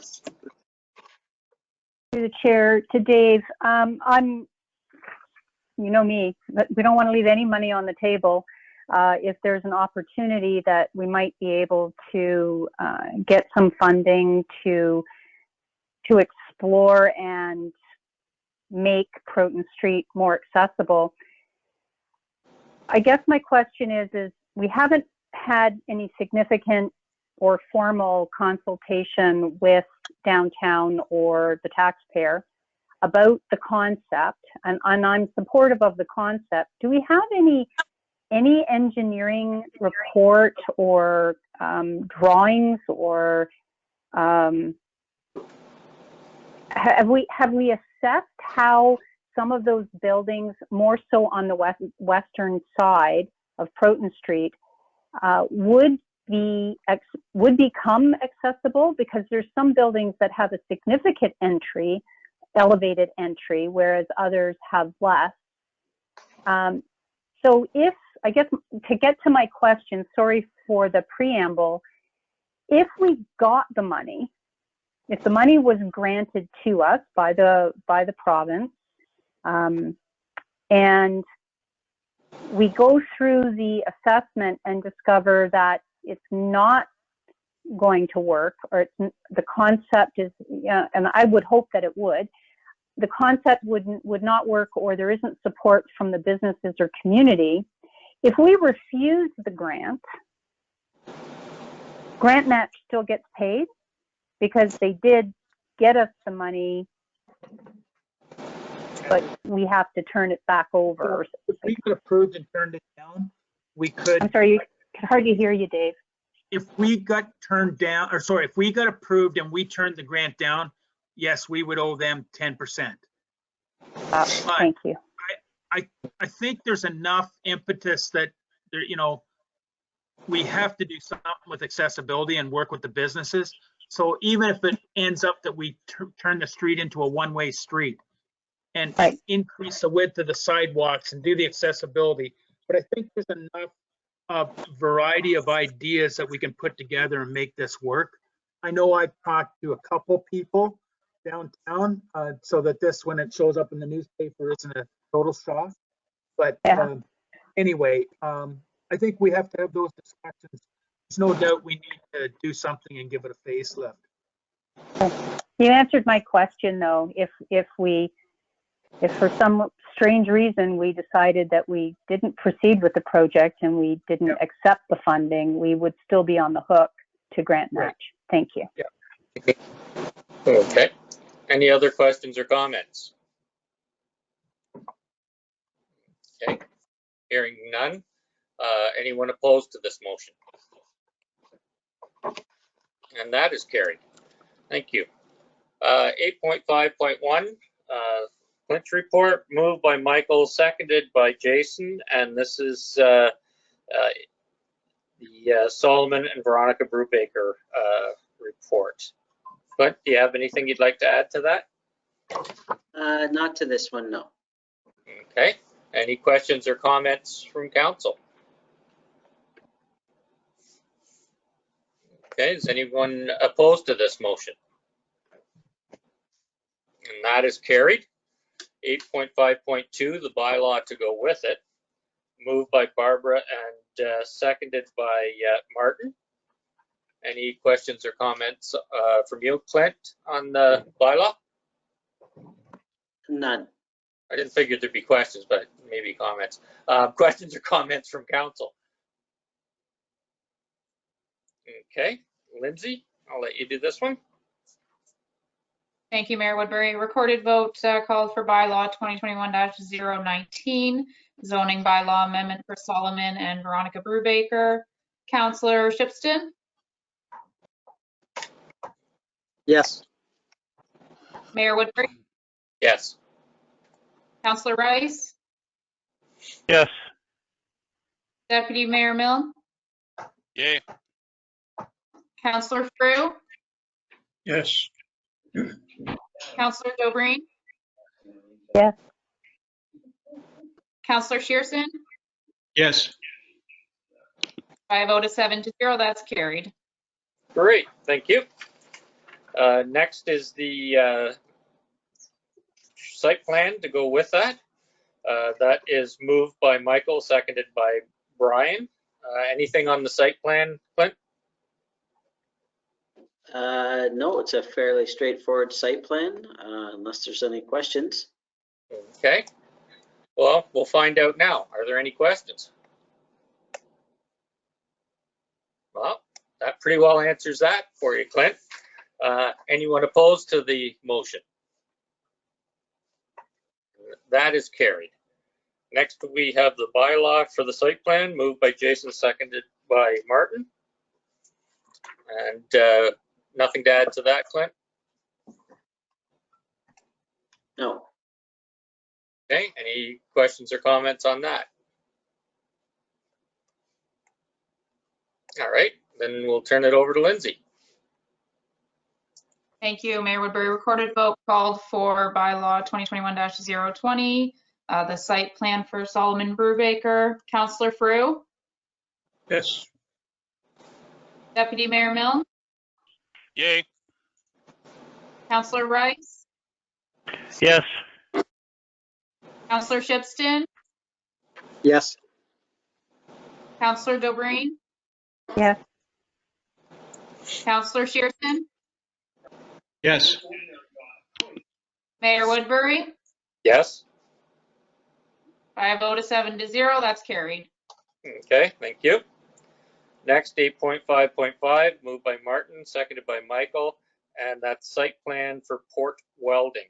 Anything on this one, Clint? No, this one was approved a little while ago, but they're finally ready to move forward with building it this coming year.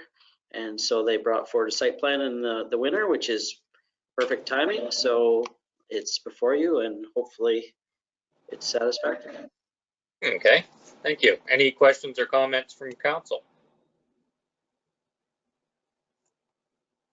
Okay, is anyone opposed to this motion? Then that is carried. Next, the bylaw for it, 8.5.6, moved by Jim, seconded by Jason. Any questions or comments on the bylaw? Okay, Lindsay, I'll get you to do that. Thank you, Mayor Woodbury. Recorded vote called for site plan for port welding. Councillor Dobreen, Yes. Councillor Shearson, Yes. Councillor Frew, Yes. Deputy Mayor Milne, Yay. Mayor Woodbury, Yes? Councillor Rice, Yes. Councillor Shipston. Yes. Yes. By vote of 7-0, that's carried. Okay, thank you. 8.5.7, it's the White Rose Phase 3, moved by Brian, seconded by Martin. Clint, anything on this one? Yes, actually, if Lindsay could bring up attachment 1 for me. Just so we can talk about it. It's the subdivision itself.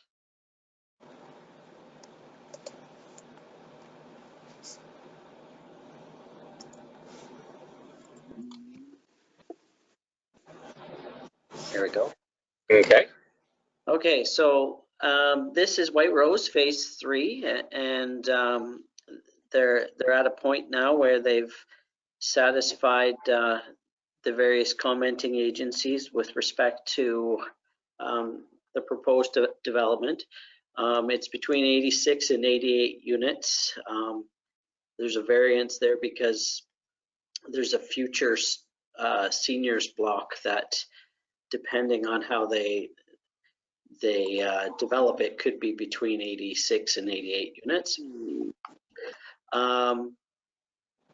Other than that, you can see it connects via Bradley Street and goes straight north and leaves a connection to the lands to the north.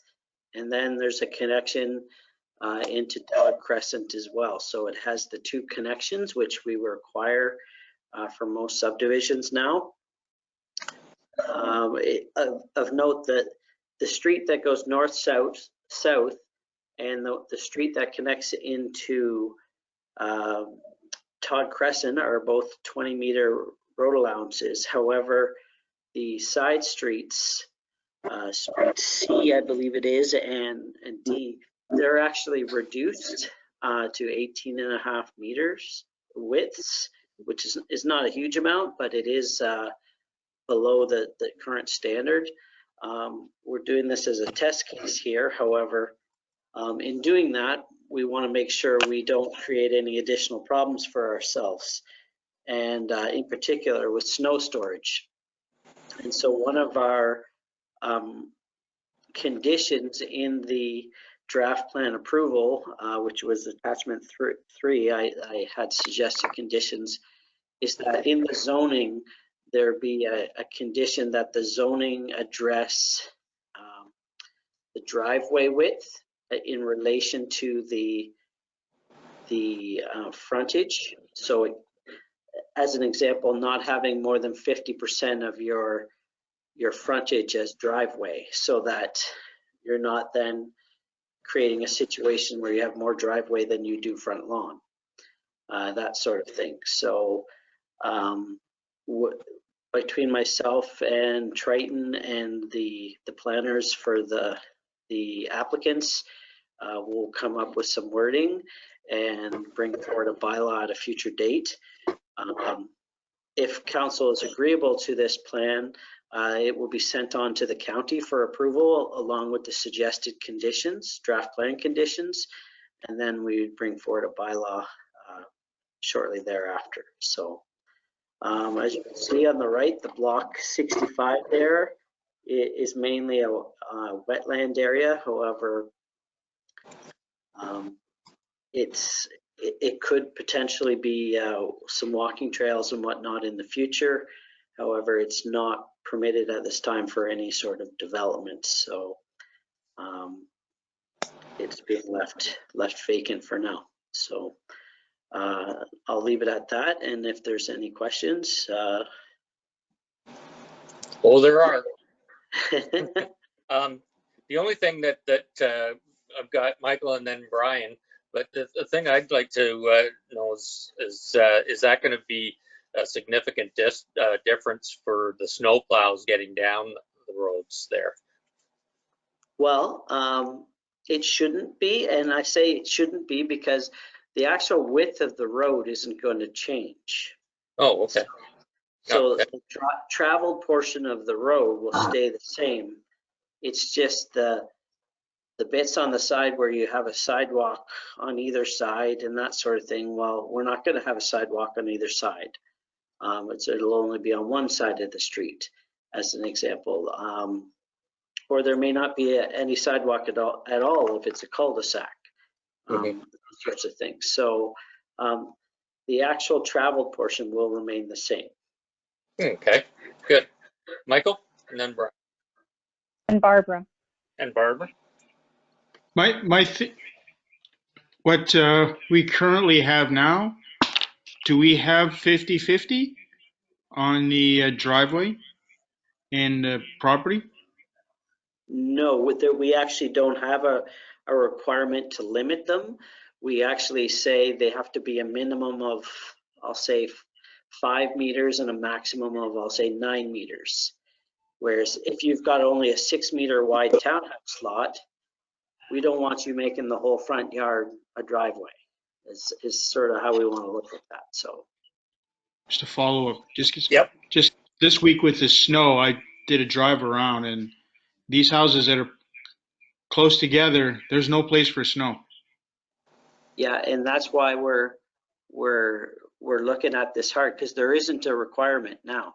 So when they have these larger driveways and then you throw a sidewalk along there, there isn't a place. And so we have to make sure we get this right. Okay. Brian? And then Dave. Thank you, sir. I have 2 questions. First of all, relates to the frontage piece. And I'm wondering, would it not be better, Clint, to say a maximum of, I forget, you said 3 meters there or 5 meters, rather than say a maximum of 50% of the lot, because some of these lots are 40 feet. Well, you don't want a driveway 20 feet for one house. So, wouldn't it be better to say a definitive number is the maximum width, irregardless of the width of the lot? The other question is, it refers into the description there, or the proposal, it talks about a senior's block. Can you tell me what that is, please? Okay, sure. I'll start with your first question. So having an absolute number like 3 meters or what have you certainly is an option. That was some suggested wording I kicked around with Triton initially when we came up with this condition. We haven't finalized that with the applicant or to work with them on that. So until we have that, there's not going to be a bylaw coming forward to put that in there. So there is time, and we've left the condition to say we need that in there, and the best way to word it, we're going to work on that in the near future. So as far as the second piece, the seniors block, so we see this as being 1 story, relatively small, maybe just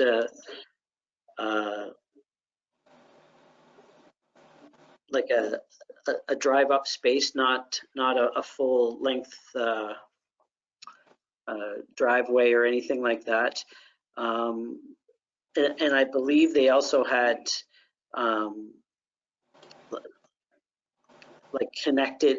They'll be connected via the foundation. However, they would appear to be single units. If that makes, they're like, they call them link houses, but they would all be in 1 block, but they would appear to be single houses, and they would be intended then to be for seniors, where they're smaller, less maintenance, and all in 1 level, those sorts of things, but still some autonomy for the seniors. Well, it'd be interesting to see how they could police that and say, you know, number 1, who's a senior? What's a senior? And how do we determine, well, your husband's a senior, but my wife isn't, so sorry, she can't live here. Well, it's not. Anyway, it's who they're marketing it to. It's who they're marketing it to more than anything. You're absolutely right. They could sell it to whoever they want, but this is the style of housing they're proposing there to try and market it to that group. Well, I would submit that it's a marketing pitch to the township as well to get us to approve it. But anyway, that's just my opinion. Thank you for your answer, sir. Okay. Dave, you wanted to comment on something, and then Barb. Clint, the distance from the curb to the front of the house in the old White Rose subdivision versus this new concept with a narrower road allowance, has that changed the spacing? Will the house be closer to the curb? Yes. Okay. To me, that's concerning. That's concerning because I think we don't have enough snow space now to put snow. So that's just my comment. Yep. Barb? Thanks, Mr. Mayor. To Clinton, I have a problem. I mean, I understand the province wants higher density and developers want to get the biggest bang for their buck and the most profit out of it. But when we start, you said that the road allowance will be narrower, but we're not going to make the roadway smaller. So that's the sidewalk area. I'm a big believer, if we're going to have communities and children, that sidewalks are important on one side of the road. You don't have to have them on both sides of the road. Snow removal is a concern in Dundalk anyway.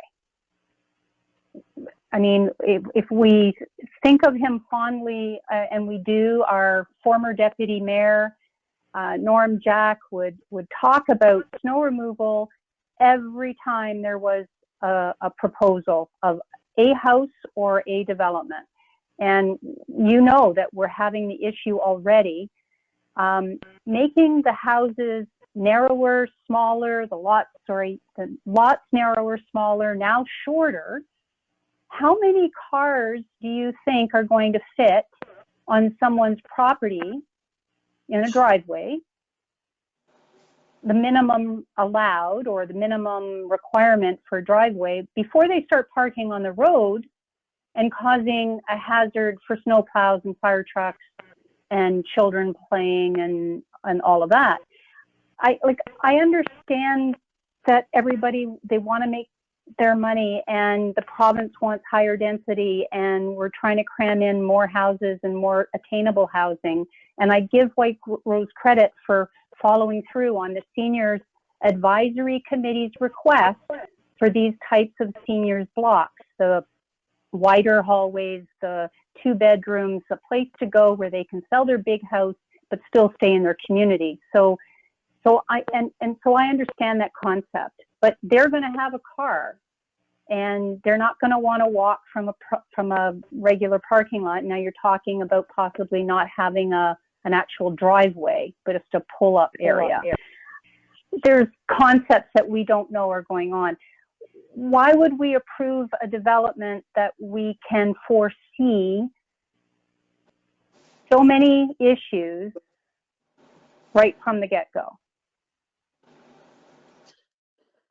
I don't know if any of us got enough clairvoyance or whatnot to foresee that many issues into the future.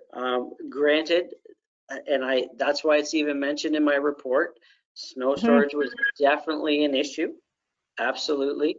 And that's why I made the condition of how we're going to address it specifically, because there are ways you can deal with snow so that you don't pile it into an 8-foot high tower at the end of your driveway. There are ways to blow your snow so that that doesn't happen. There's also evidence where just because the houses are small, their lots are small, there's still room to put the snow. It comes down to the relationship between how much snow you're clearing, not only off the road, but off of your driveway and where you're piling it. So if you go down Flato West right now, that's a prime example of where there's an issue. However, those are all 50-foot lots and bigger. So when you go into some of the other, and I've driven down them, the smaller lots, the snow actually isn't as high there. It's on those big lots. And one of the primary reasons is because they have double car or triple car garages, and the driveway is 2/3 of the entire lot frontage. And I understand that. And that's one of the big issues with that. Then there's the sidewalk issue as well. So certainly there's definitely considerations there. I think I've put in place a condition that will help address that.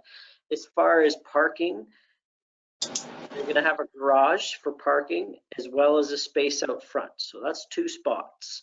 If you have more than that, you got too many people living in the house for a small house like that. You can't have, if you want 3 vehicles, you're in the wrong house. I'm sorry.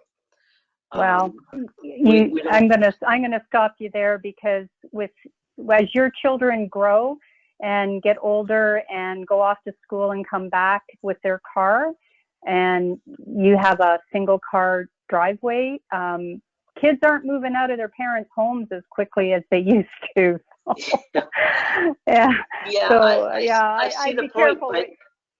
But no, but at the same time, you have young families and whatnot as well with 2 people working. They have two jobs and whatnot, and then they have kids. There comes a point in time you can't plan for everything. The amount of spaces you have has to correlate with the size of the house, right? Like, if you can have a 50-foot lot and still put 5 cars on it, and there'd still be a snow problem, as we found in Flato West. Yeah. So okay. You've answered about my limiting question. the cars. You've answered my question. Basically, it's a single car garage with 1 space outside is what you're proposing. Thank you. Okay. Thanks. Any other questions or comments? Okay, hearing none. Is anyone opposed to the motion? I'll declare that passed. Next, we have a couple of bylaws. 9.1, it's the road widening for the buys, and it is moved by Michael and seconded by Barbara. I don't know if anyone wanted to speak to that. Brian? I will declare a pecuniary interest there, Mr. Mayor, as the applicant is a relative of mine. I'll get the appropriate paperwork to the clerk in the morning. Lindsay will be so happy. Soon after. Yeah, some morning. Any questions or comments? Okay, hearing none. Lindsay, I'll get you to... Question, John. I guess you can't see me on the screen. Nope, can't. And I guess I'm not quick enough with the unmute. Lindsay, just to clarify that this is the property where we were doing a cleanup of a title and severance and joining of one property over another, and this is down off just north of Southgate Road 4. Yes, Alicia actually prepared this bylaw, but yes, that's the file in connection to this. Yep. Okay, and that is, it's basically just to make it all happen, that small piece of... Yep, it's severance. a condition of consent. Yep. Yeah, thank you. Okay, anyone else? Okay, yeah, hearing none then. Lindsay? Thank you, Mayor Woodbury. So recorded vote called for bylaw 2021-022, road widening for consent file B9-20. Randy and Carolyn by. Councillor Rice? Yes. Councillor Shipston? Yes. Mayor Woodbury? Yes. Councillor Shearson? Yes. Deputy Mayor Milne has declared a pecuniary interest. Councillor Dobreen? Yes. Councillor Frew? Yes. By a vote of 6-0, that's carried. Great. Thank you. Next up, we have moved by Jason, seconded by Brian. It's 9.2, and that's the bylaw for the Canada Defence and hardware property. Anyone have any questions or comments on this one? Okay. Hearing none, I'll turn that over to you, Lindsay. Thank you, Mayor Woodbury. So recorded vote called for bylaw 2021-026 to convey Part 3 to Canadian Fence, which is just a cleanup for that purchase and sale agreement. You guys have seen this before. There was just an error to clean up with this one. Councillor Dobreen? Yes. Deputy Mayor Milne? Yay. Mayor Woodbury? Yes. Councillor Pearson? Yes.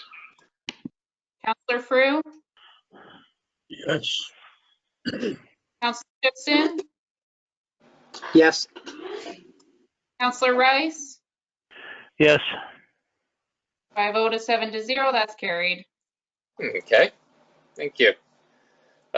Next, we have no notices of motion. So we're into the consent items. 11.1, the regular business consent items. Moved by Jim, seconded by Martin. I don't have anything pulled from there, but if anyone has any questions or comments. Brian? I'm thinking it's on page 429 of the package. Is that still within this one, Lindsay? It's the TAPMO request. No, that's under the next one, Deputy Mayor Milne, under correspondence. Thank you. I'll wait till then. Yep, okay. Anyone for the 11.1? Okay, anyone opposed to the motion of receiving that for information? And that is carried. 11.2, correspondence for consent, moved by Brian, seconded by Martin. That's in that one, Brian. You wanted that pulled? Yes, please. That's 11.2.3. I wasn't notified of any others, but are there any? Okay, so let's discuss all items except for 11.2.3. Does anyone have any questions or comments on any of the others? Kind of, is Deputy Mayor Milne wanting to pull it to move a motion, or is he just want to speak to it? He wanted to pull it. I need a motion, potentially. Okay. Yep. Any comments on any of the others? Okay, is anyone opposed to the motion to receive the rest of them? Right? Then Brian, if you have something for TAPMO then? Sure. TAPMO had a meeting during the Roma conference recently, and I don't know, John, were you in on that meeting or not? No, I wasn't. I Okay. had been part of the executive and resigned last year, just Okay. with everything else. Yeah, no, that's fine. I wasn't sure. I looked through the list of participants and I wasn't sure whether you were there or not. But anyway, TAPMO, if you've read the correspondence there, they are working on the notion of assessment for aggregate properties in Ontario. And what they think they want to do is they want to hire a consulting or a lobbyist, basically, to lobby the provincial government to see if they can get some results on this issue. And I don't want to talk about the assessment issue itself because I have a pecuniary interest in that one.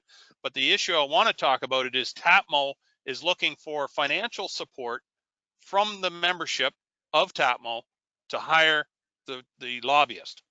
So what they're asking for is $2,100. They're asking for a commitment from $2,100 from all of the membership. And so I think this isn't a budgeted amount. And I think council needs to decide, do they want to go down this road with TAPMO or not? My own opinion is no, but that's just my opinion. I've never been a big fan of hiring lobbyists because they think they got the inner track at Queen's Park or in Ottawa, and I don't think that's, anyway, I'll leave that alone for now. So that was the reason why I wanted to pull this. They're looking for a decision for financial support, and I think it's fair to give them an answer one way or the other. Okay, did you want to propose a motion for that? I will propose a motion that we do not support the financial support. Okay, do we have It's a kind second? of a negative. Yeah. I'll Anyway, second okay. it, John. Okay, Jason will second that. Anyone want any more discussion on it? Mr. Chair? Go ahead, Barb. If we did nothing, then we're not sending them the money. We don't normally create motions where we state we don't support something, do we? It's like you said, Deputy Mayor Milne, it's a negative motion. I'm just saying they were solicited by this group. They weren't going out to tender looking for a group to lobby for them. Yeah, well, they didn't tender, but they did go looking for a consulting company to get more results because they've been working away at this for a while, right? Oh, because it says they've been approached by. They say they've been approached by a government relations firm. Yeah, well, okay. Anyway, I'm not supportive of it. Tomato, tomato, whatever. The reason I wanted this, the reason I wanted this, I think a motion is appropriate in this case, is because we are members of TAPMO, and they've asked us for financial support above and beyond a membership fee. So I think if we're going to be members of this organization, if we're asked for something, I think we deserve to give them an answer. It's not like, you know, Joe's Plumbing decided to show up and I want, you know, $1,000 to fix my sign. Right.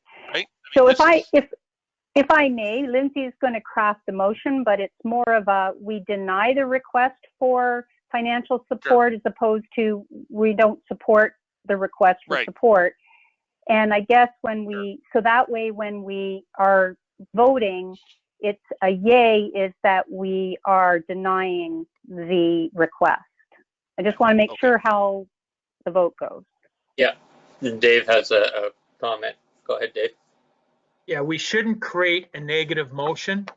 We should create a motion to the positive that we would support it and make, if you don't want to support it, then say nay, and then it gets turned down.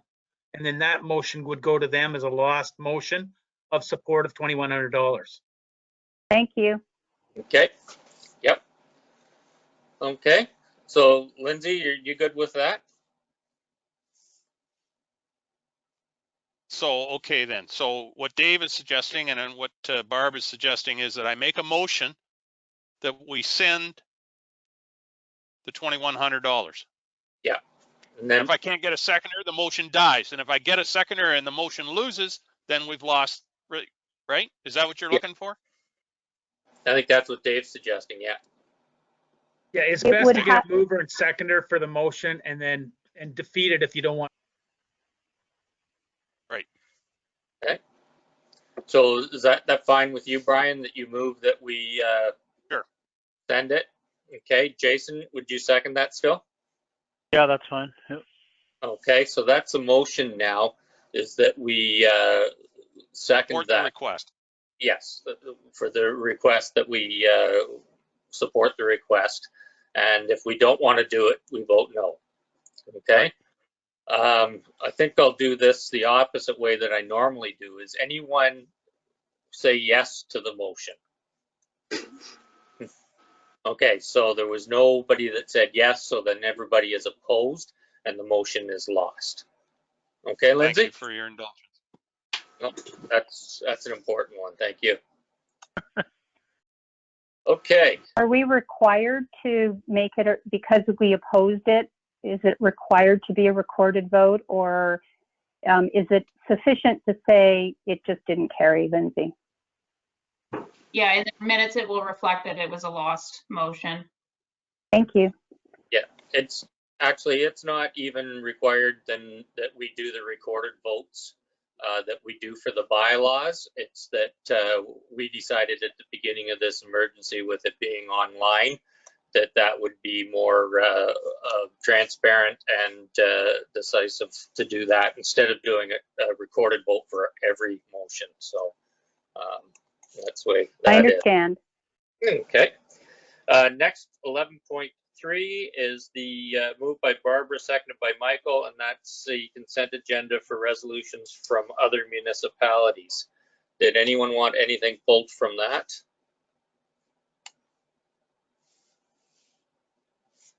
Okay, does anyone have any comments about any of those?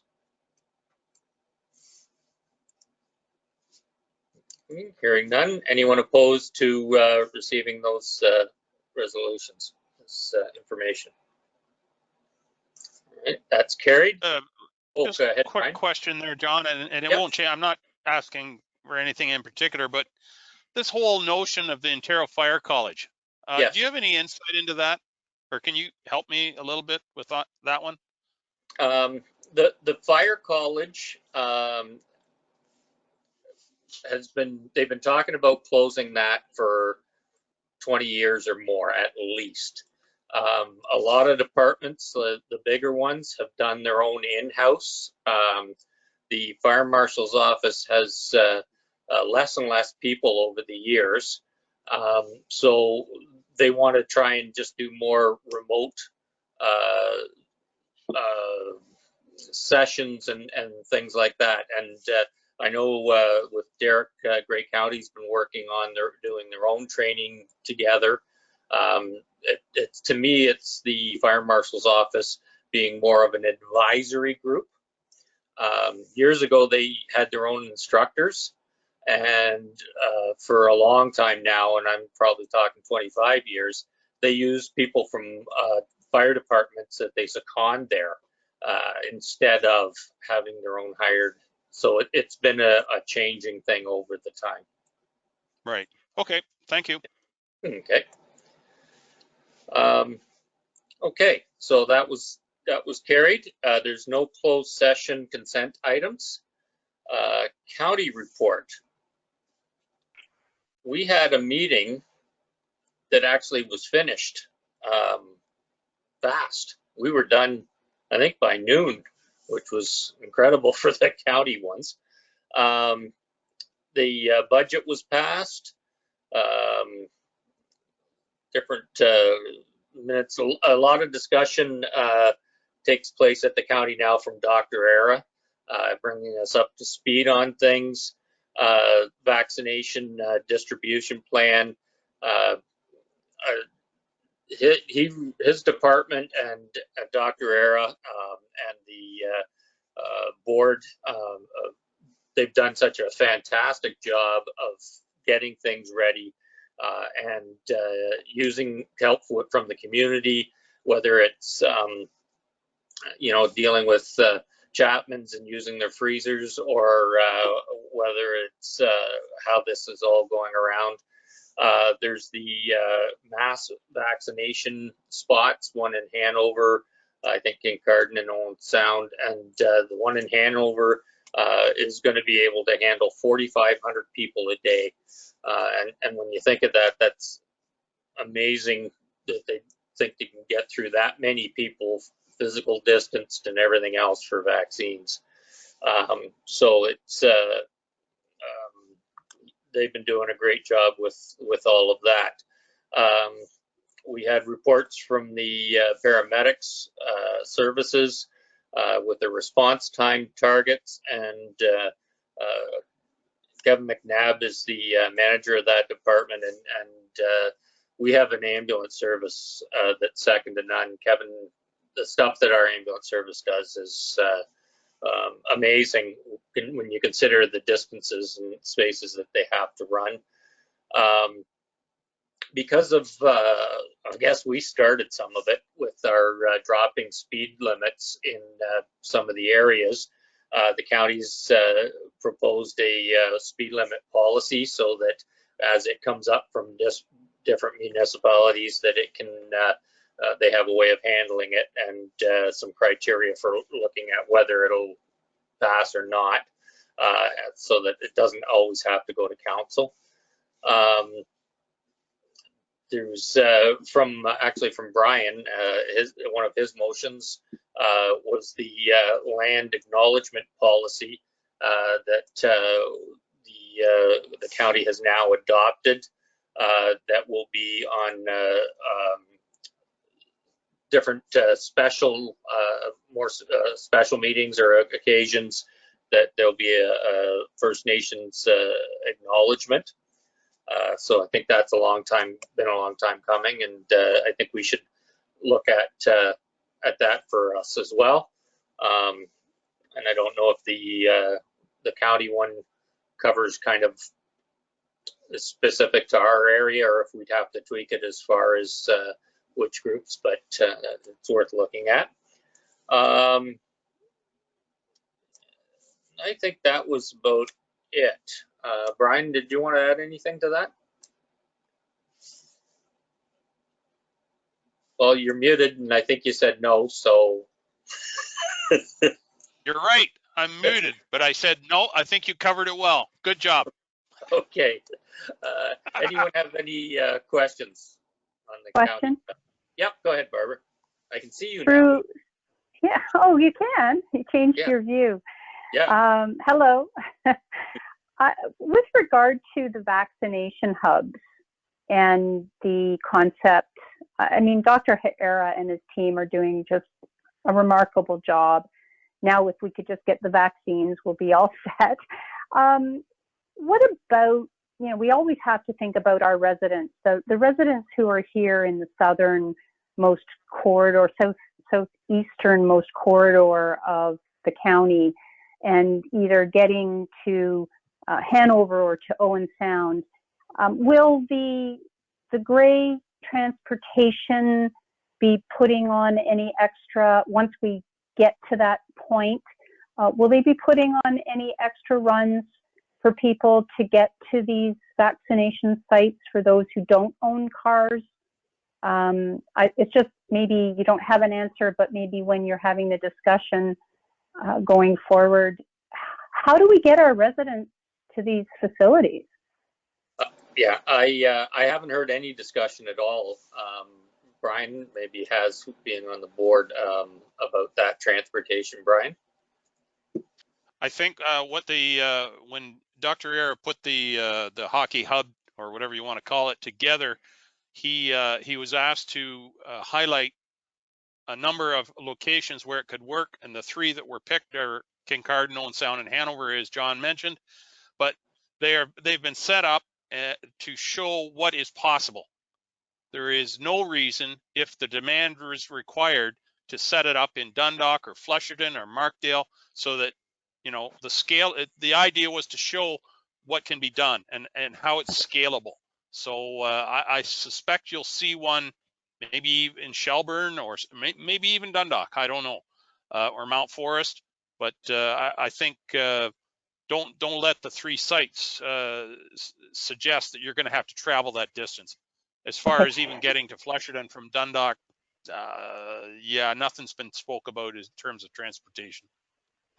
So thank you, Deputy Mayor Milne. The other, you kind of alluded to Mount Forest, because I did get a message from one of our residents who lives in Southgate but has a Mount Forest address down in the south end off of 109 in one of those developments. They were asking, will there be restrictions? Will they be able to go to Mount Forest to get their vaccination, or will they have to go to Grey County? I mean, I don't even know if we have that answer, but is it a provincial vaccination or is it a county vaccination? Go ahead, Brian. I think what you'll see is where you doctor, where you normally get your medical services, that's where you'll probably, like if you have a family doctor in Mount Forest and you live in Southgate, your family doctor in all likelihood will be in contact with you once your age group or whatever cohort is being asked to come in for a vaccination. Your family doctor will let you know, and you'll probably go into Mount Forest to your doctor's office, or, you know, to the arena or whatever it is. That's how that will be covered, I would think. So that's great for anyone who has a doctor.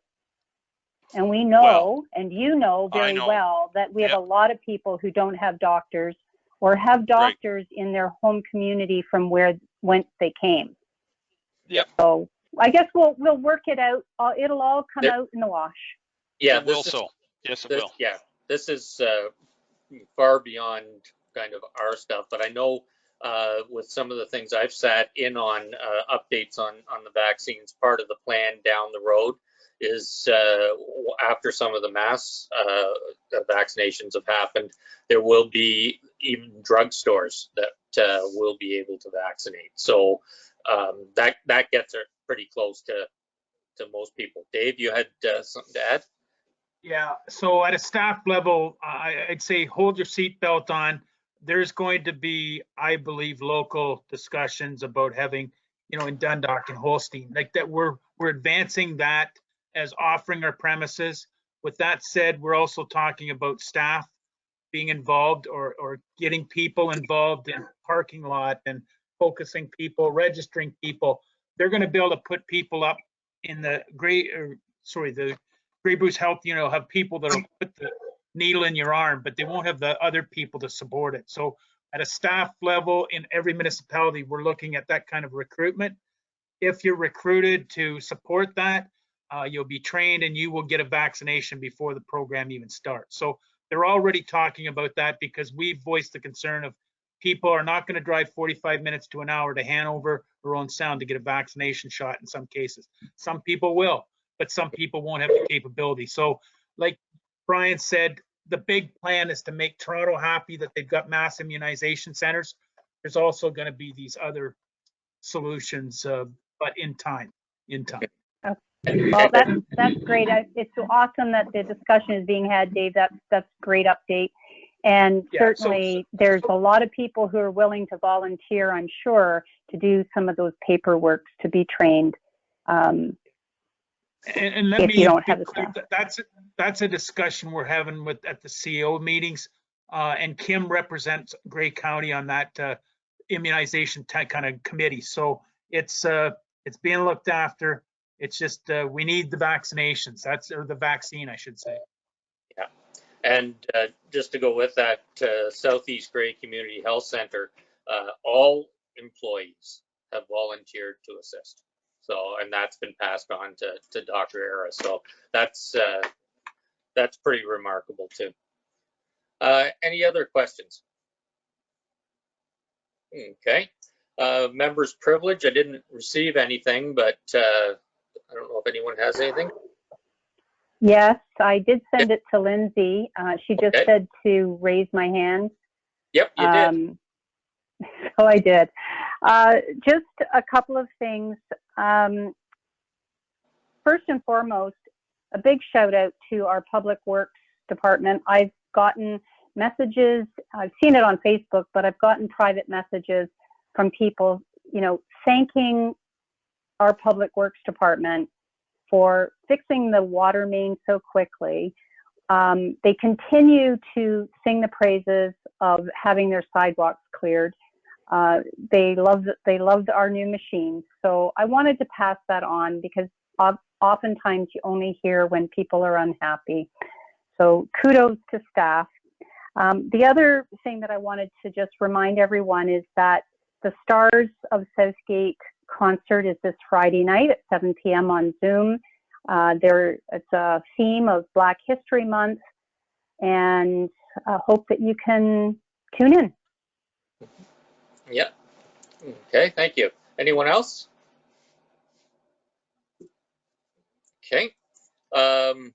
We have no closed meeting today. Confirming bylaw, moved by Jason, seconded by Barb. Go ahead, Lindsay, your turn.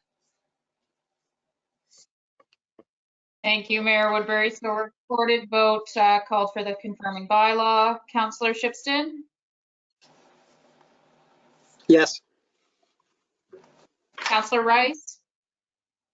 Yes. Councillor Dobreen? Yes. Deputy Mayor Mill? Yay. Councillor Shearson? Yes. Mayor Woodbury? Yes. Councillor Peru? Yes. I voted 7-0. That's Great. And I don't think we'll need a recorded vote for this last one. Moved by, surprise, Brian, that we adjourn. So thank you, everyone. And I'm sure we'll have lots of news as things go on over these next couple of weeks with the vaccines and everything else. So we'll carry on. Dave said this meeting would go to midnight. I said, no way, we'll be done at 9:28, and here we are. Yep, there we are, 9:28. I never said that. Yeah. I never said that. You'll be able to watch the rest of the lead game. Yeah. Watch. Yeah, they're up 2-1. They're doing great. Go Leafs, go. See you, everybody. Yep. I'll wear Take my care. jersey next time. Yep. See you.